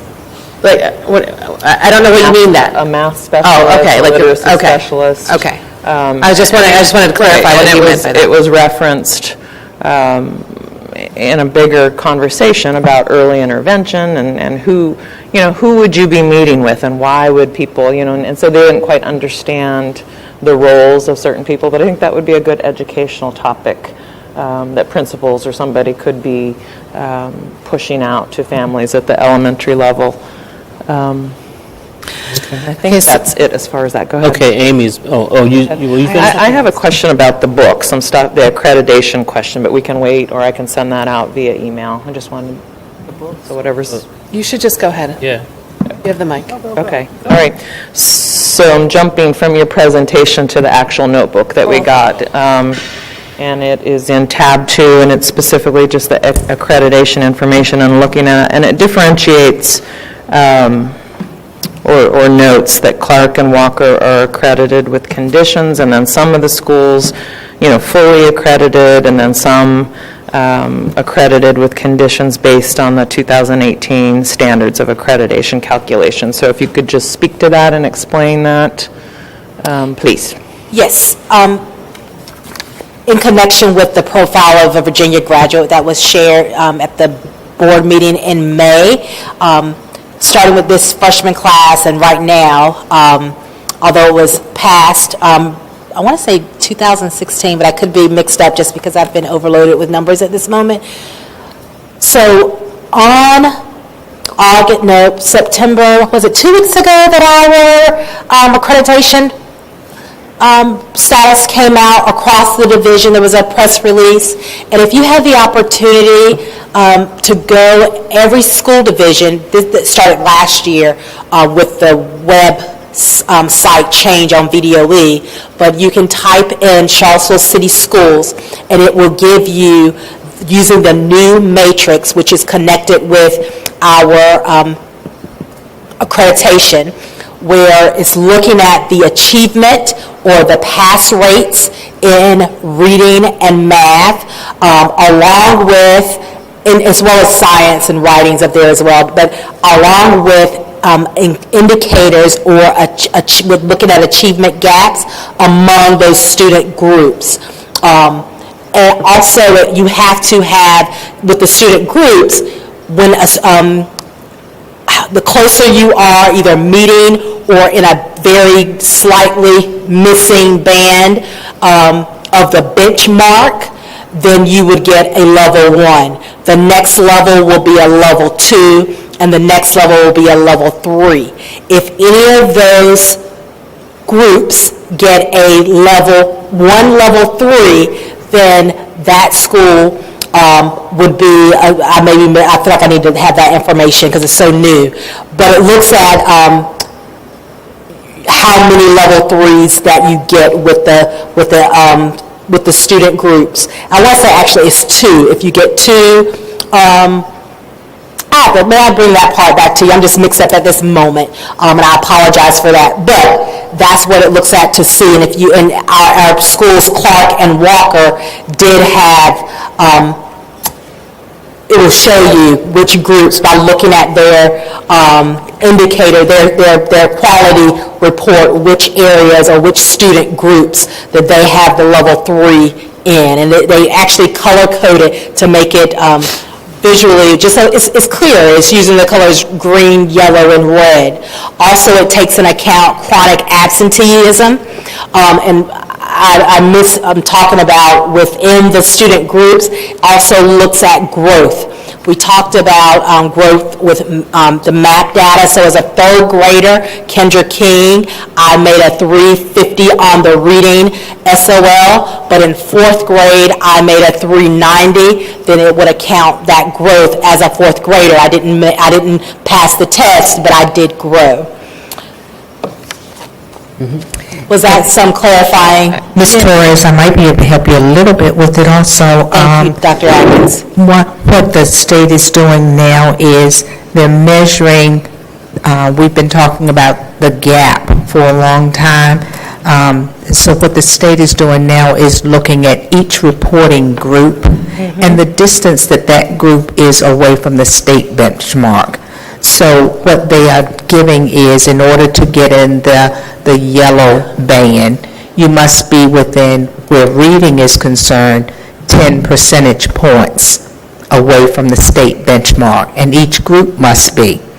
If you are at or above the state benchmark, then you're in the green section. So at Clark, they are more than 10 percentage points. Their black students are more than 10 percentage points away from 75%, which is the state benchmark. Therefore, they go into the red category. And if you are in the red category and you have some yellows also, then you are accredited, but with conditions. You have to write an improvement plan. So that's the case with Walker, and that's the case with Clark.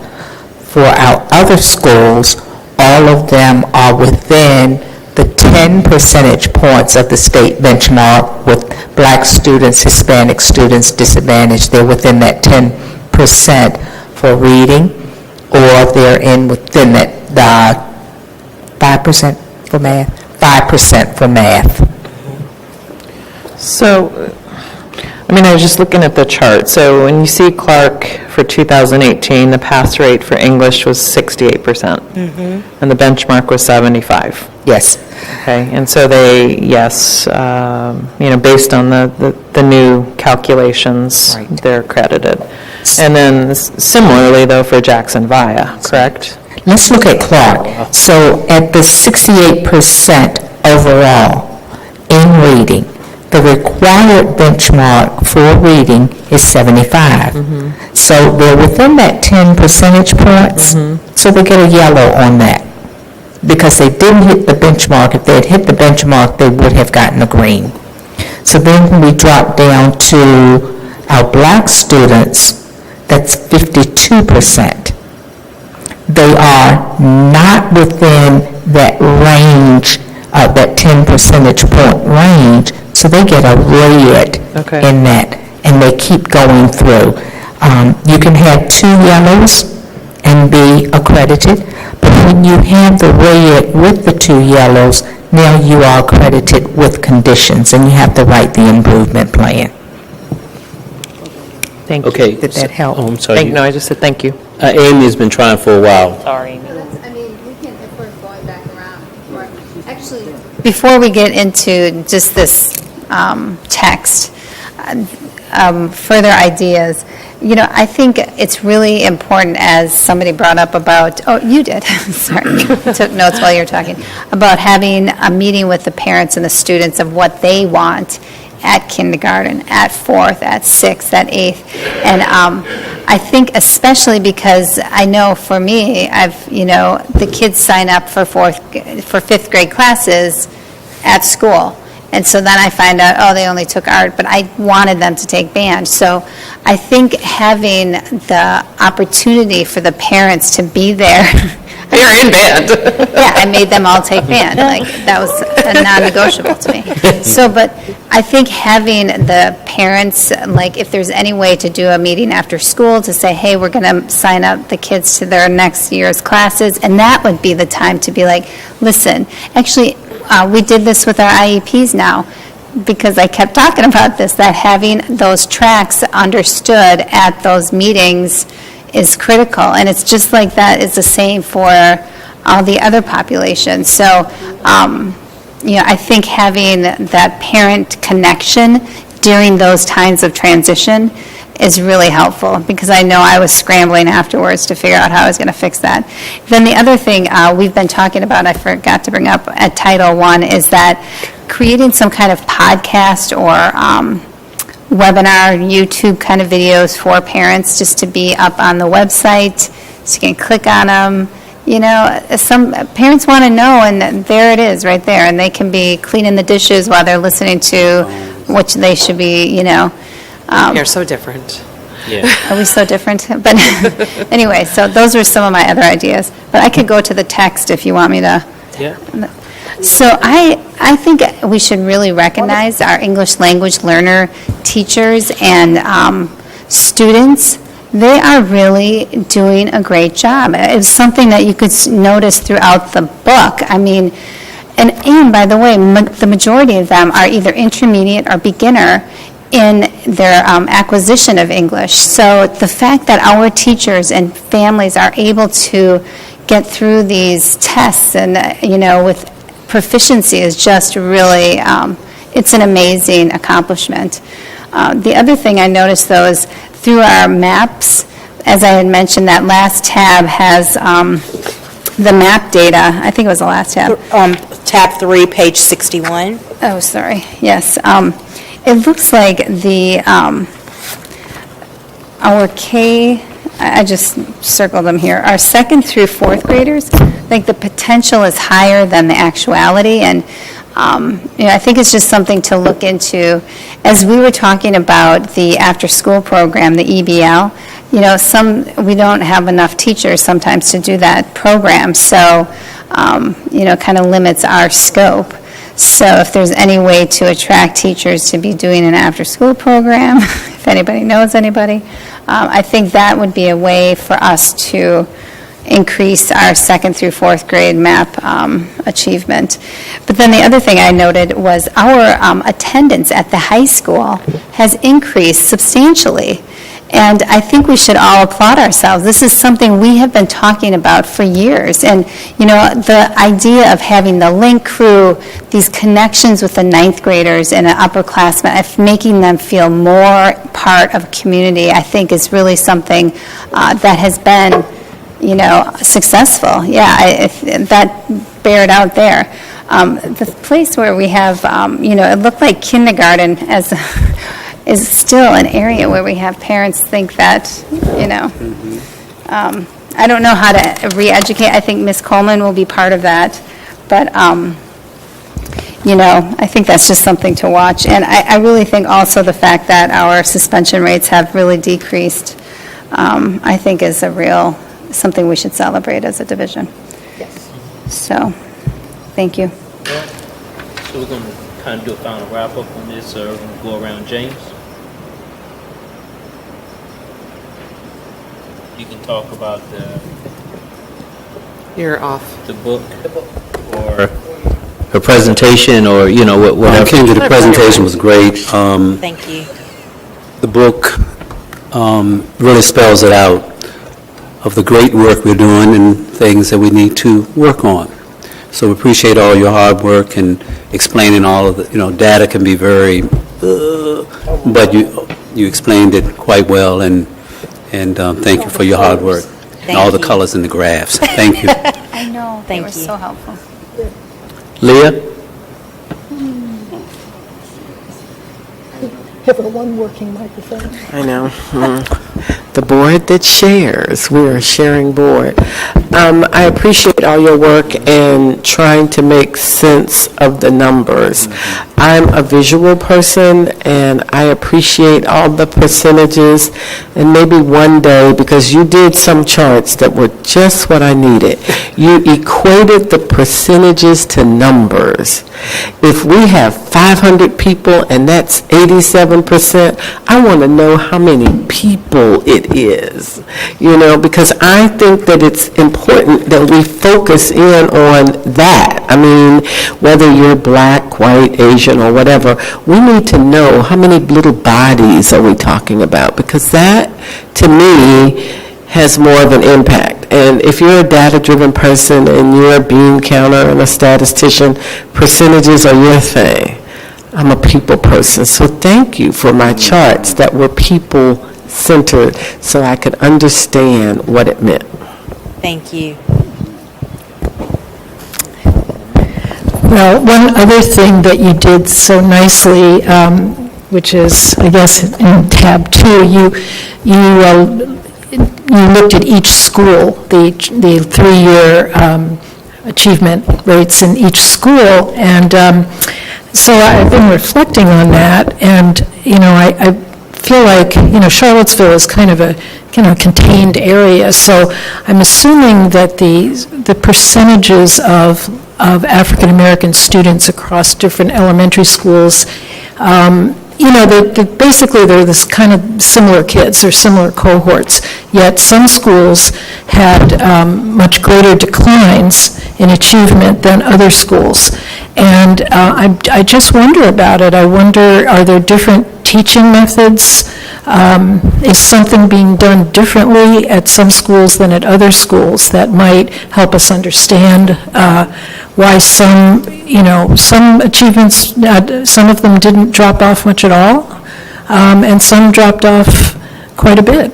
And, how do we understand that? One of the things that I'd like to bring back and remind us that last year, as we were talking about going into having this new matrix, and we were all notified by the State Department of Education that several of our schools, almost all of our schools, had a 3-year accreditation rating that would be in place. And last year being, I think, either the first or the second year, and then this year would be the 3rd year, we had a pretty good discussion about perhaps last year was an opportune time for us to give our schools more flexibility to implement some of those innovative strategies that our teachers have wanted to implement, that they've been craving to do, and knowing that our schools would retain their accreditation status, that we wanted to give that flexibility so that we could take a step back at the end of the year and determine what worked and what didn't work. And I have to say, some of the decline that I see now in our scores, it could be attributed to the fact that we did give more flexibility, which was the right thing to do with our teachers.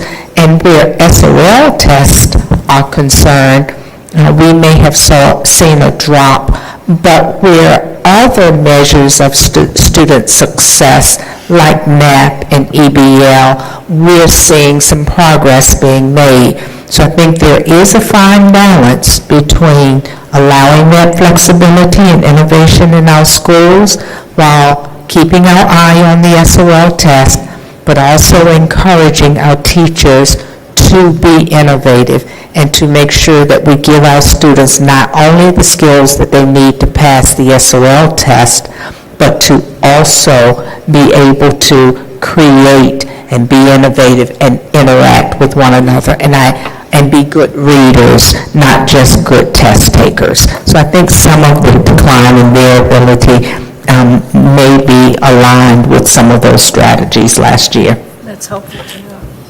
All right, Amy, I'm trying to, get. Trying to get to me. No, just joking. Go ahead. I have no microphone. I want to also say that, it's also the events of last summer.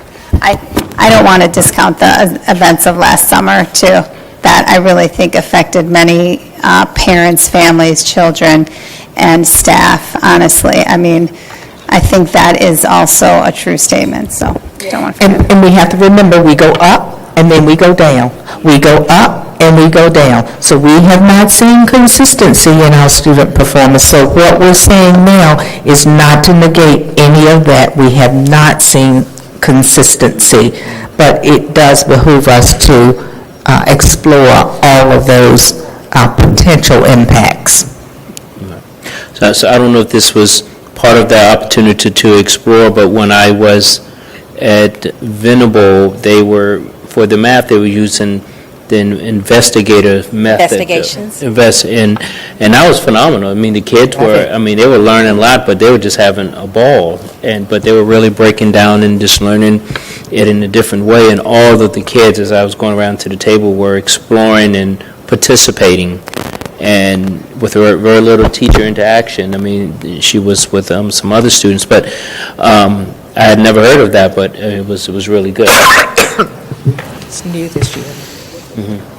So I wanted to say these numbers on the SOLs are worrisome. At the same time, I don't think that they define us as a division, just period. I really appreciate that the vision has returned back to the MAP as a growth measure. And I also think we have our own local indicators of where our kids are reading on grade level and the like. And I really feel like we have a lot of good stuff happening there. Not to say that we aren't always looking to improve.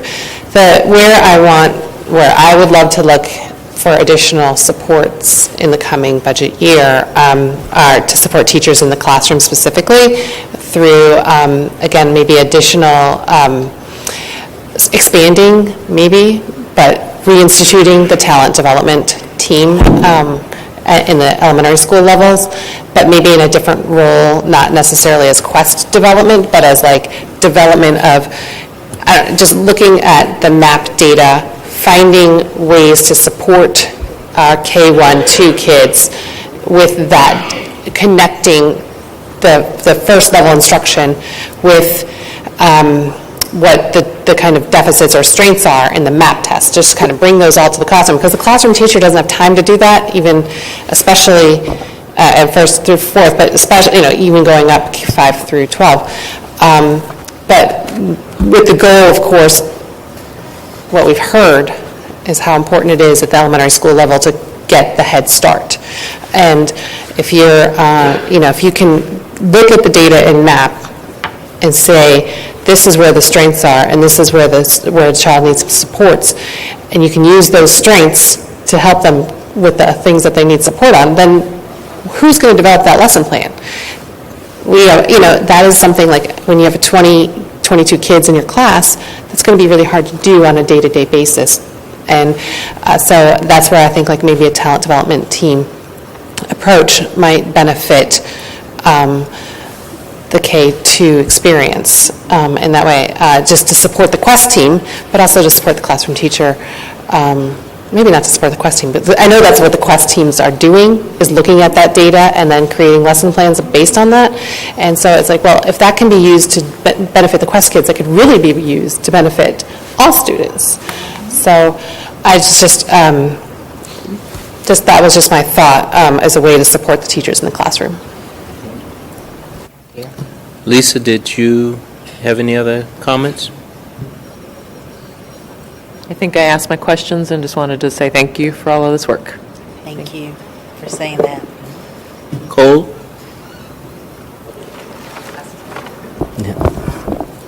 Is this data public?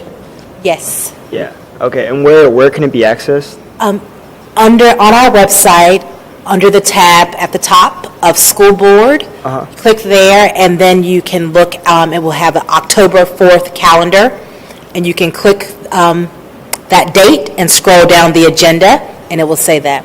Okay. Great, yeah, because it's... And it has other years as well, typically that October meeting. No, it's extensive, but it's also, it's staggering. Yeah. And I think more people need to know about it, to be completely honest. But yeah, thank you. Thank you. Rosa, did you have any comments on? We're at the end? Oh. Yeah. Thank you, Dr. King. I appreciate it. We have a lot of work to do. We've made great gains. Thank you to all of our teachers and staff for their hard work. And with all the changes that happen statewide and in our school division, for our teachers to always keep up with those changes and stay right on top of it, we just say thank you to all of our teachers. Dr. King, thanks for the thorough report. We have a lot of work to do. We've accomplished a lot, but we still have a lot more to do. So I see this as the beginning of the conversation, so thank you very much. Thank you. Ms. Hoover, next on the agenda.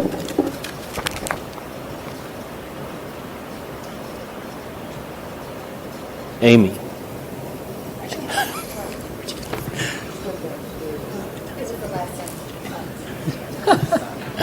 Good evening, Chairman Wade, Dr. Waggins, and board members. Before you is the proposed budget calendar. These dates are put forth that we will use to work with our stakeholders in this upcoming budget process. This is an informational item for you this evening. to review these dates and times, and an opportunity for you all to make any changes to the dates and times. Next month, we'll bring this back to you for action. Okay. Is there any questions for me? No, it's a lot of work ahead. Like a lot of meetings. So I think that this is not anything to this calendar per se, but there are a lot of rich ideas that were generated, as we were talking about how to address this, some by Dr. King and several board members had some ideas and things. So hope with some way that we can hold those and, as we about to get into the budget discussion. Okay? Okay. Any other comments on this? I guess I was just curious about the Wednesday at 4. Again, I thought we used to have 2 Saturday work sessions. Maybe we changed it last year, but. I think we had one. We have had two. We have had two in the past. We didn't last year because I think we needed to change it for some reason. Okay. So again, let me tell you about my afternoons if you really want me to get into it, but they are hectic and crazy. So, so I don't think I'm the only one who has real conflicts with afternoon meetings, but I may be. 6 is better than 3, and 5 is better than 4, and Saturdays are better than Wednesdays. But so I know that these are always a work in progress, so that's my limited input. And I also know that Saturdays are really tricky for some of us as well. So, and I think the 19th is very late. Do you have a conflict with that? Do you have a thing, Leah? I can let you know, Jennifer, but I don't think that's going to be a conflict at this point in time. Okay. So just trying to keep our own calendar, like this is the time if we need something because of a conflict of a vacation. Yeah. I haven't checked all the dates, but I'm sure there's a million conflicts. And Ms. McKeever, before we used to do a Saturday work session in December, and then we do another one, I believe, in January. So if you'd like, we can go back and, if that's the will of the board. Some of us enjoy Saturday budget work sessions. I personally do. Kind of a sucker for have more flexibility. I know, yes. I don't mind, trying to accommodate, some of the, so that we can avoid some of those conflicts. I'm happy to do that. Why don't we just take it on a day by, on a meeting by meeting, I think having a calendar is really important, and I know, so if we have that as the structure, and then somebody says, okay, look, this doesn't work for me at one of the meetings, we can then go back and, I don't know. Sure. I know it's a huge pain, but at least it's. In general, 4 o'clock is not a good time. That is 100% accurate. It's true. Thank you. Thank you. But yeah, good work. Thank you, Renee. Beth, Chuck is next on the agenda. Isn't it great to be at the end of the agenda? I love being at the agenda, towards the end of the agenda. Thank you. Thanks for having me here. I'm going to be very brief. You have in front of you the list of some of the priorities that our school division might have for the upcoming legislative session. The way it's organized is that towards the top is sort of the locally raised issues that our school board has thought in particular years or has identified or that our staff have identified. And below the line are things of state import that many of which have been on this list for a long time. For instance, Ms. Lawford was talking about the Comprehensive Services Act. I think that might be a new addition to below the line because that really has attracted a lot of attention around the state.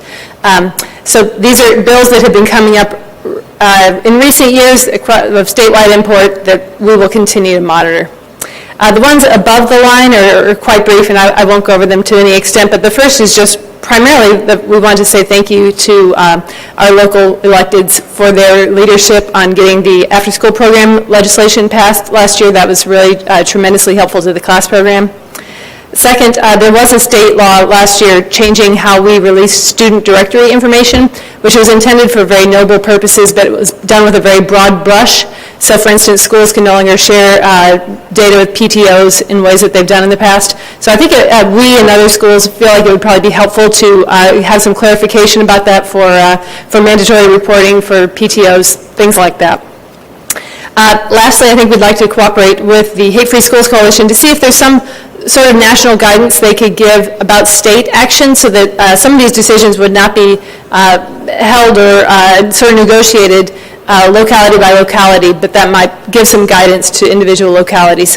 And I think that guidance, I know last year Delegate Toscano asked him for some very specific action steps, and some of those action steps might need to come from the National Coalition instead of him or us sort of brainstorming along those lines.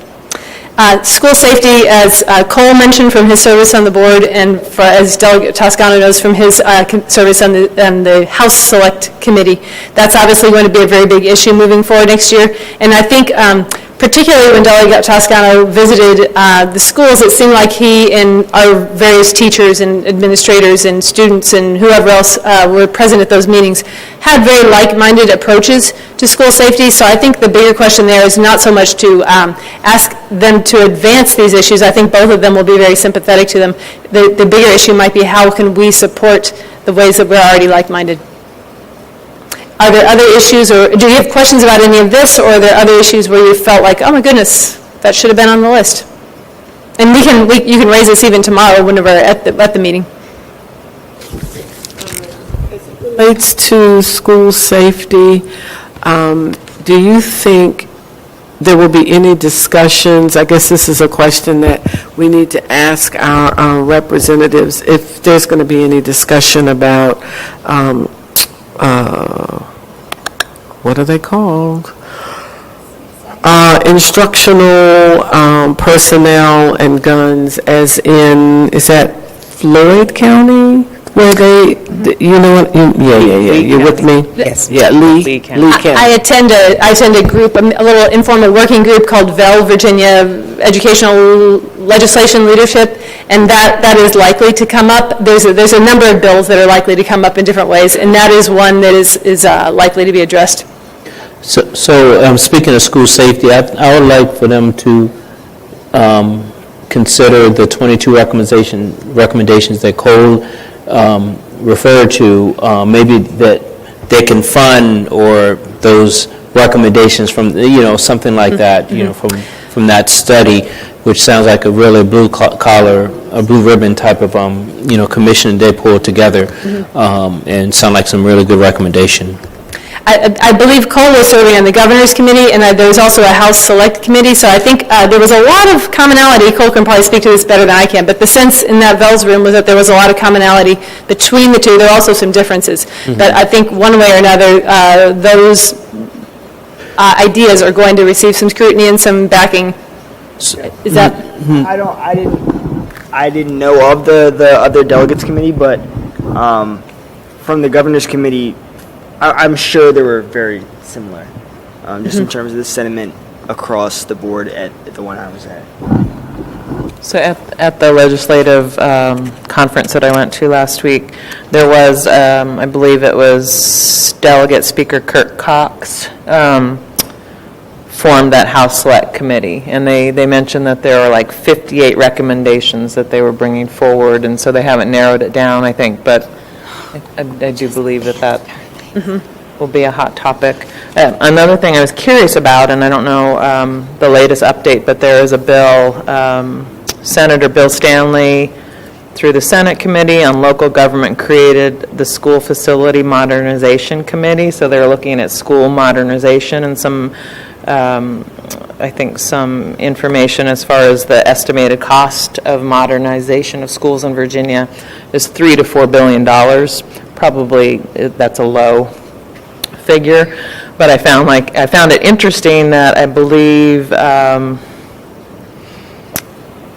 somebody, and I don't remember who they said, asked the Attorney General to opine on this and to look at this as far as school facilities related to Brown versus Board of Education.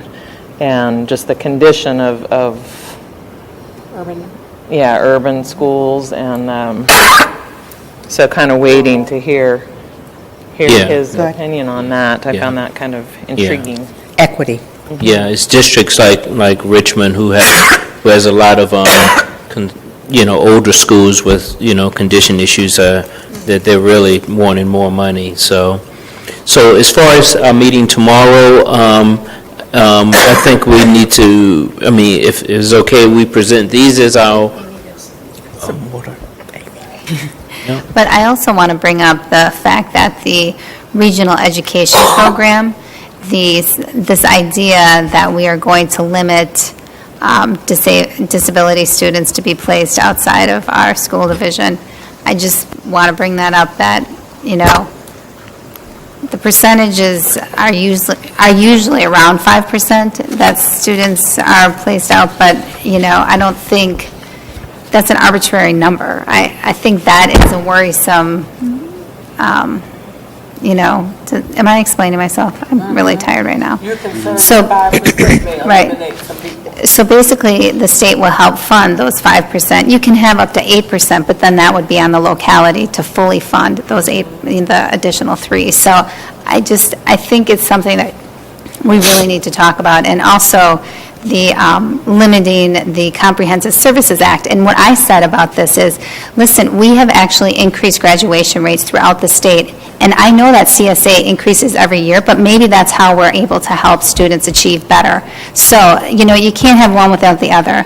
So the argument has to be that these funds are being utilized properly, and we are getting the results that they are asking us for. So I would just say that we want to make sure they don't limit CSA, and that we try not to let them limit us and give us a cap on disability. Thanks. Ms. Lawford, I would add to that, Kim Powell and I and Kendra attended a meeting today on PrEP and the plan going forward. We did the regional education program for our special education students, and there's a 5% cap on that also.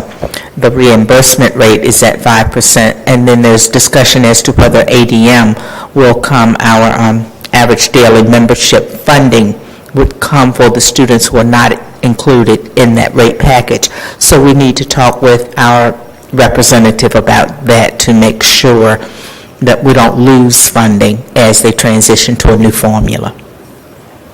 So tomorrow, I'll just, I'll introduce this. If any of y'all want to kind of pick one or two, something to highlight, I don't think we have to go, bullet by bullet, if you will, all of these tomorrow, because I'm not sure how much time we're going to have. Are they both going to be there, David Tuscany? As far as we know. As far as we know, they will. And one thing that I would recommend, I would just say we have limited time in the sort of the below-the-line items, unless there's one that you're particularly passionate about. Those are going to be issues with which they are both well-versed already. Mm-hmm. So the above-the-line items, which might include items like the PrEP funding, if we want to add it into that topic, or if there's a below-the-line item like the CSA funding that you just want to particularly devote attention to, then I would call attention to that. But other than that, I might just say let's focus on the above-the-line items. Sounds good. Okay. Thank you. So tomorrow at 11 o'clock, and thank you, Beth. We might still be here, we can just all go. Well, I'm working on it. The next item on the agenda is, it's me, and it's Leslie sent y'all information about signing up to go to school, visit the schools. I think it's the week of the 8th, next week, yep. And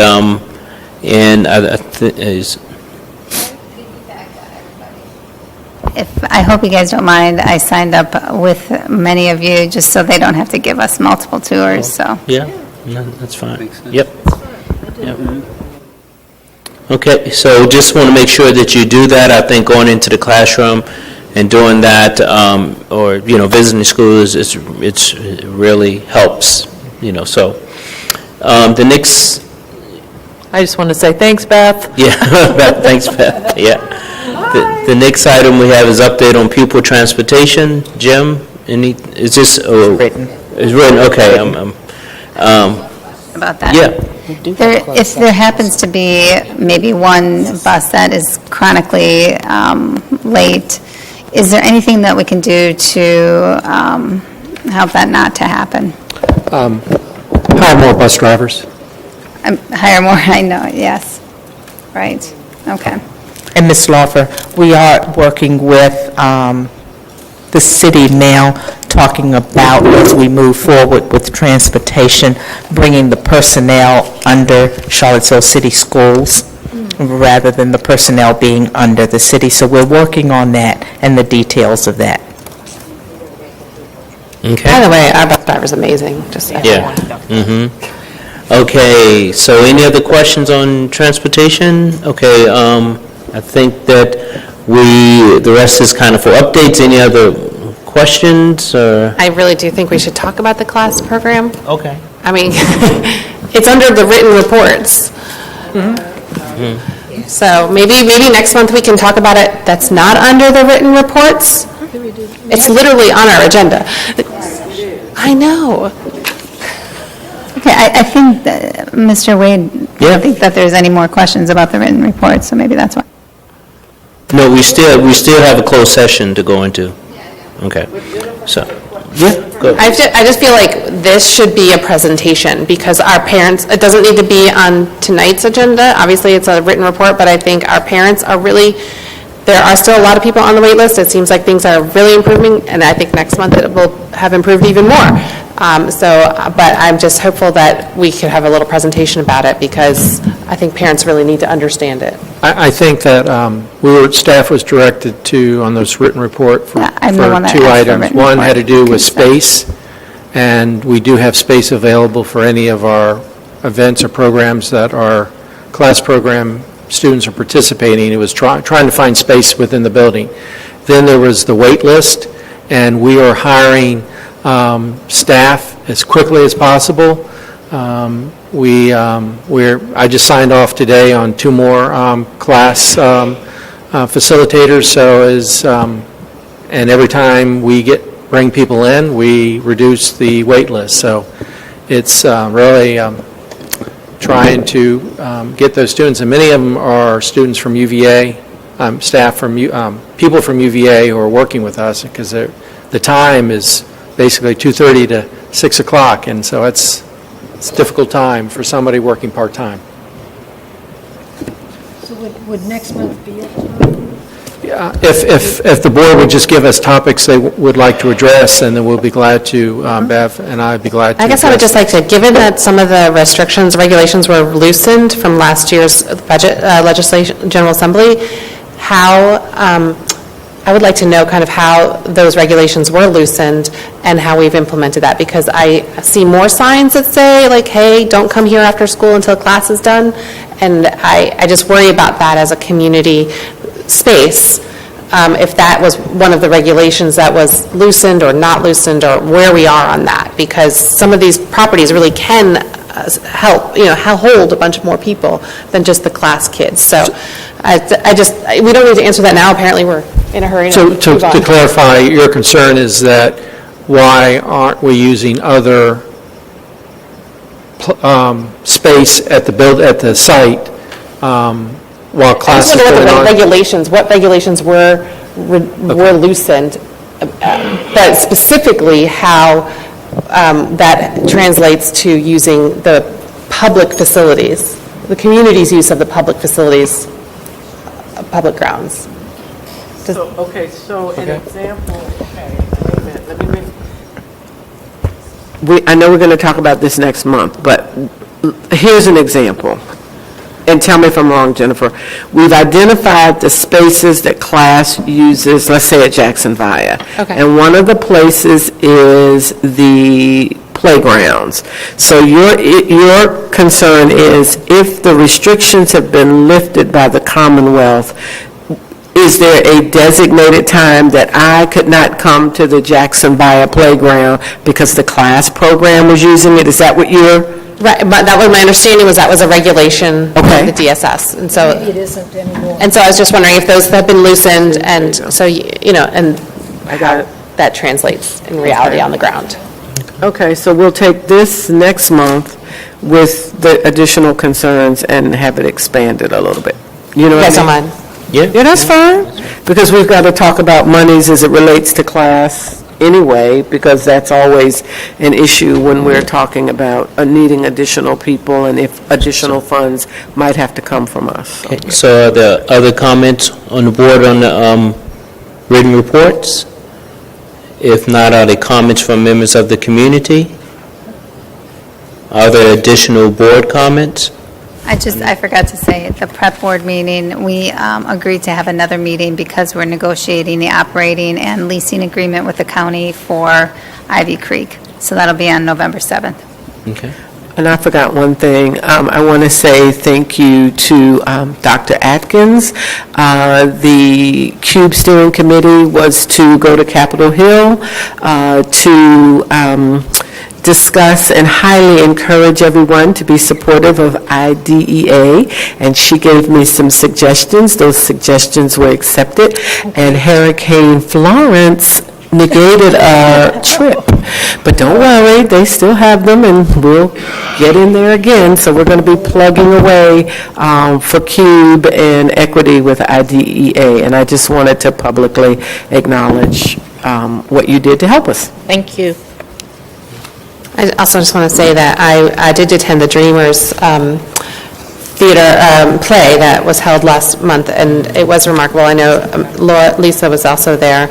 I just really appreciated that. It was like a student-led effort, and they did a brilliant job, and I really learned a lot from the from the author, and like they had a really good panel afterwards. I learned a lot about the project, which I think is panel discussion. Yeah, they had a panel discussion afterwards that included the author of the book that the poetry had come from, and the poetry was kind of loosely based on the poetry that children who are incarcerated in these detention centers, or high max children immigrants in these high security detention centers are writing, because he, as a poet, would go in and teach the kids, like, you can write poetry because you have words.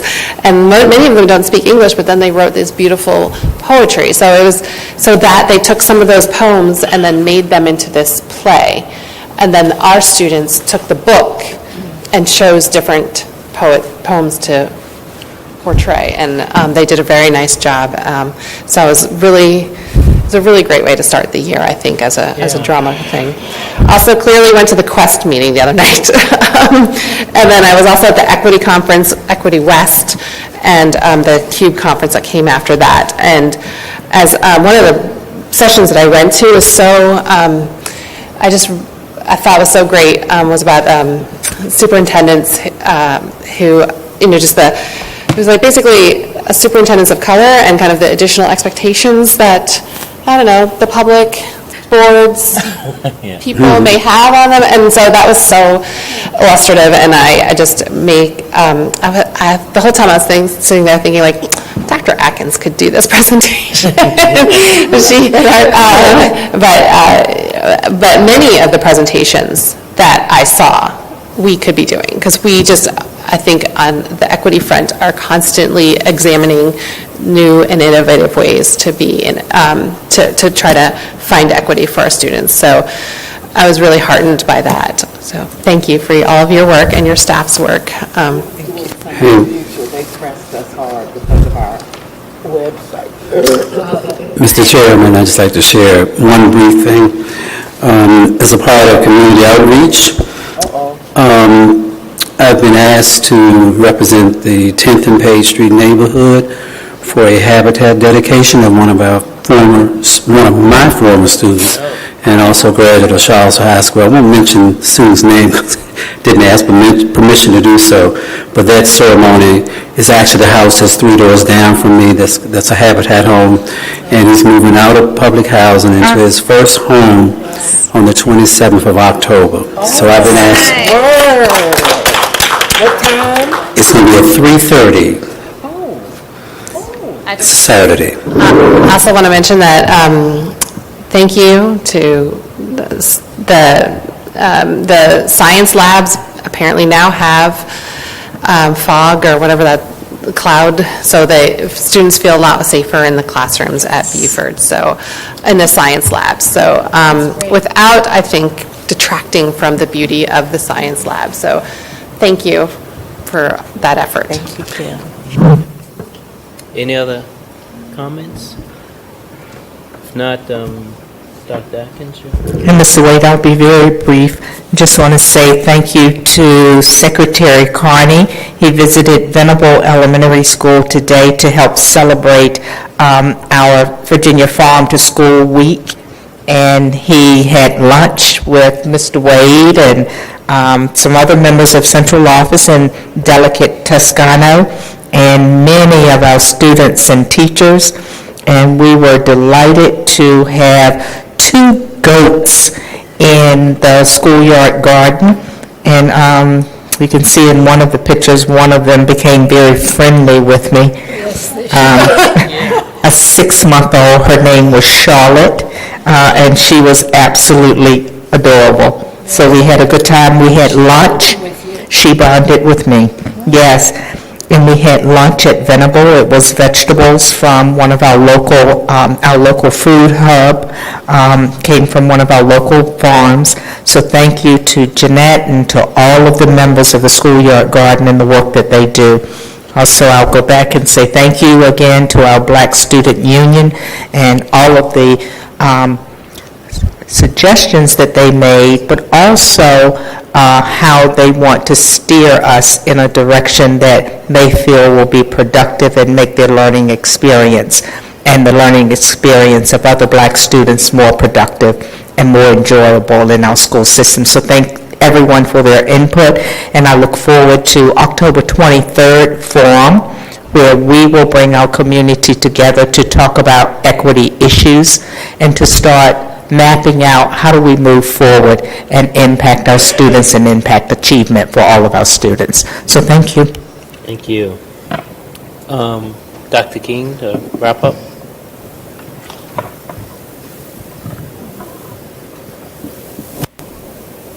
We had 2 follow-up items, class presentation, update presentation for next month, as well as follow-up on the cyber bullying activities.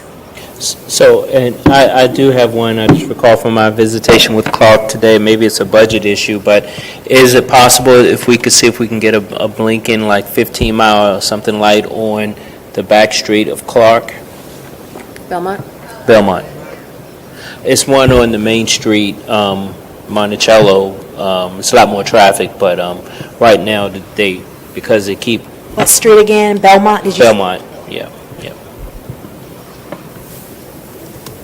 Did she capture? It's in October. Yeah. So any other? It's this month, isn't it? And just, Did she capture it all? regarding the equity forum, community forum, and I know we're still figuring out what that's going to look like, but are we going to be considering some transportation? Yes, for community we will. members, Yes, buses or absolutely, something to like make sure that, and this will be the first. We intend to have more. This will not be one forum and we're done. I think we need to have ongoing dialogue, but absolutely transportation will be available. Thank you. Yes. So the next meetings we have will be tomorrow at 11 o'clock at KTEC, November the 1st, at here, our regular board meeting, and then we have our VSBA conference in Williamsburg the 14th through the 16th. There being no objections, we stand adjourned.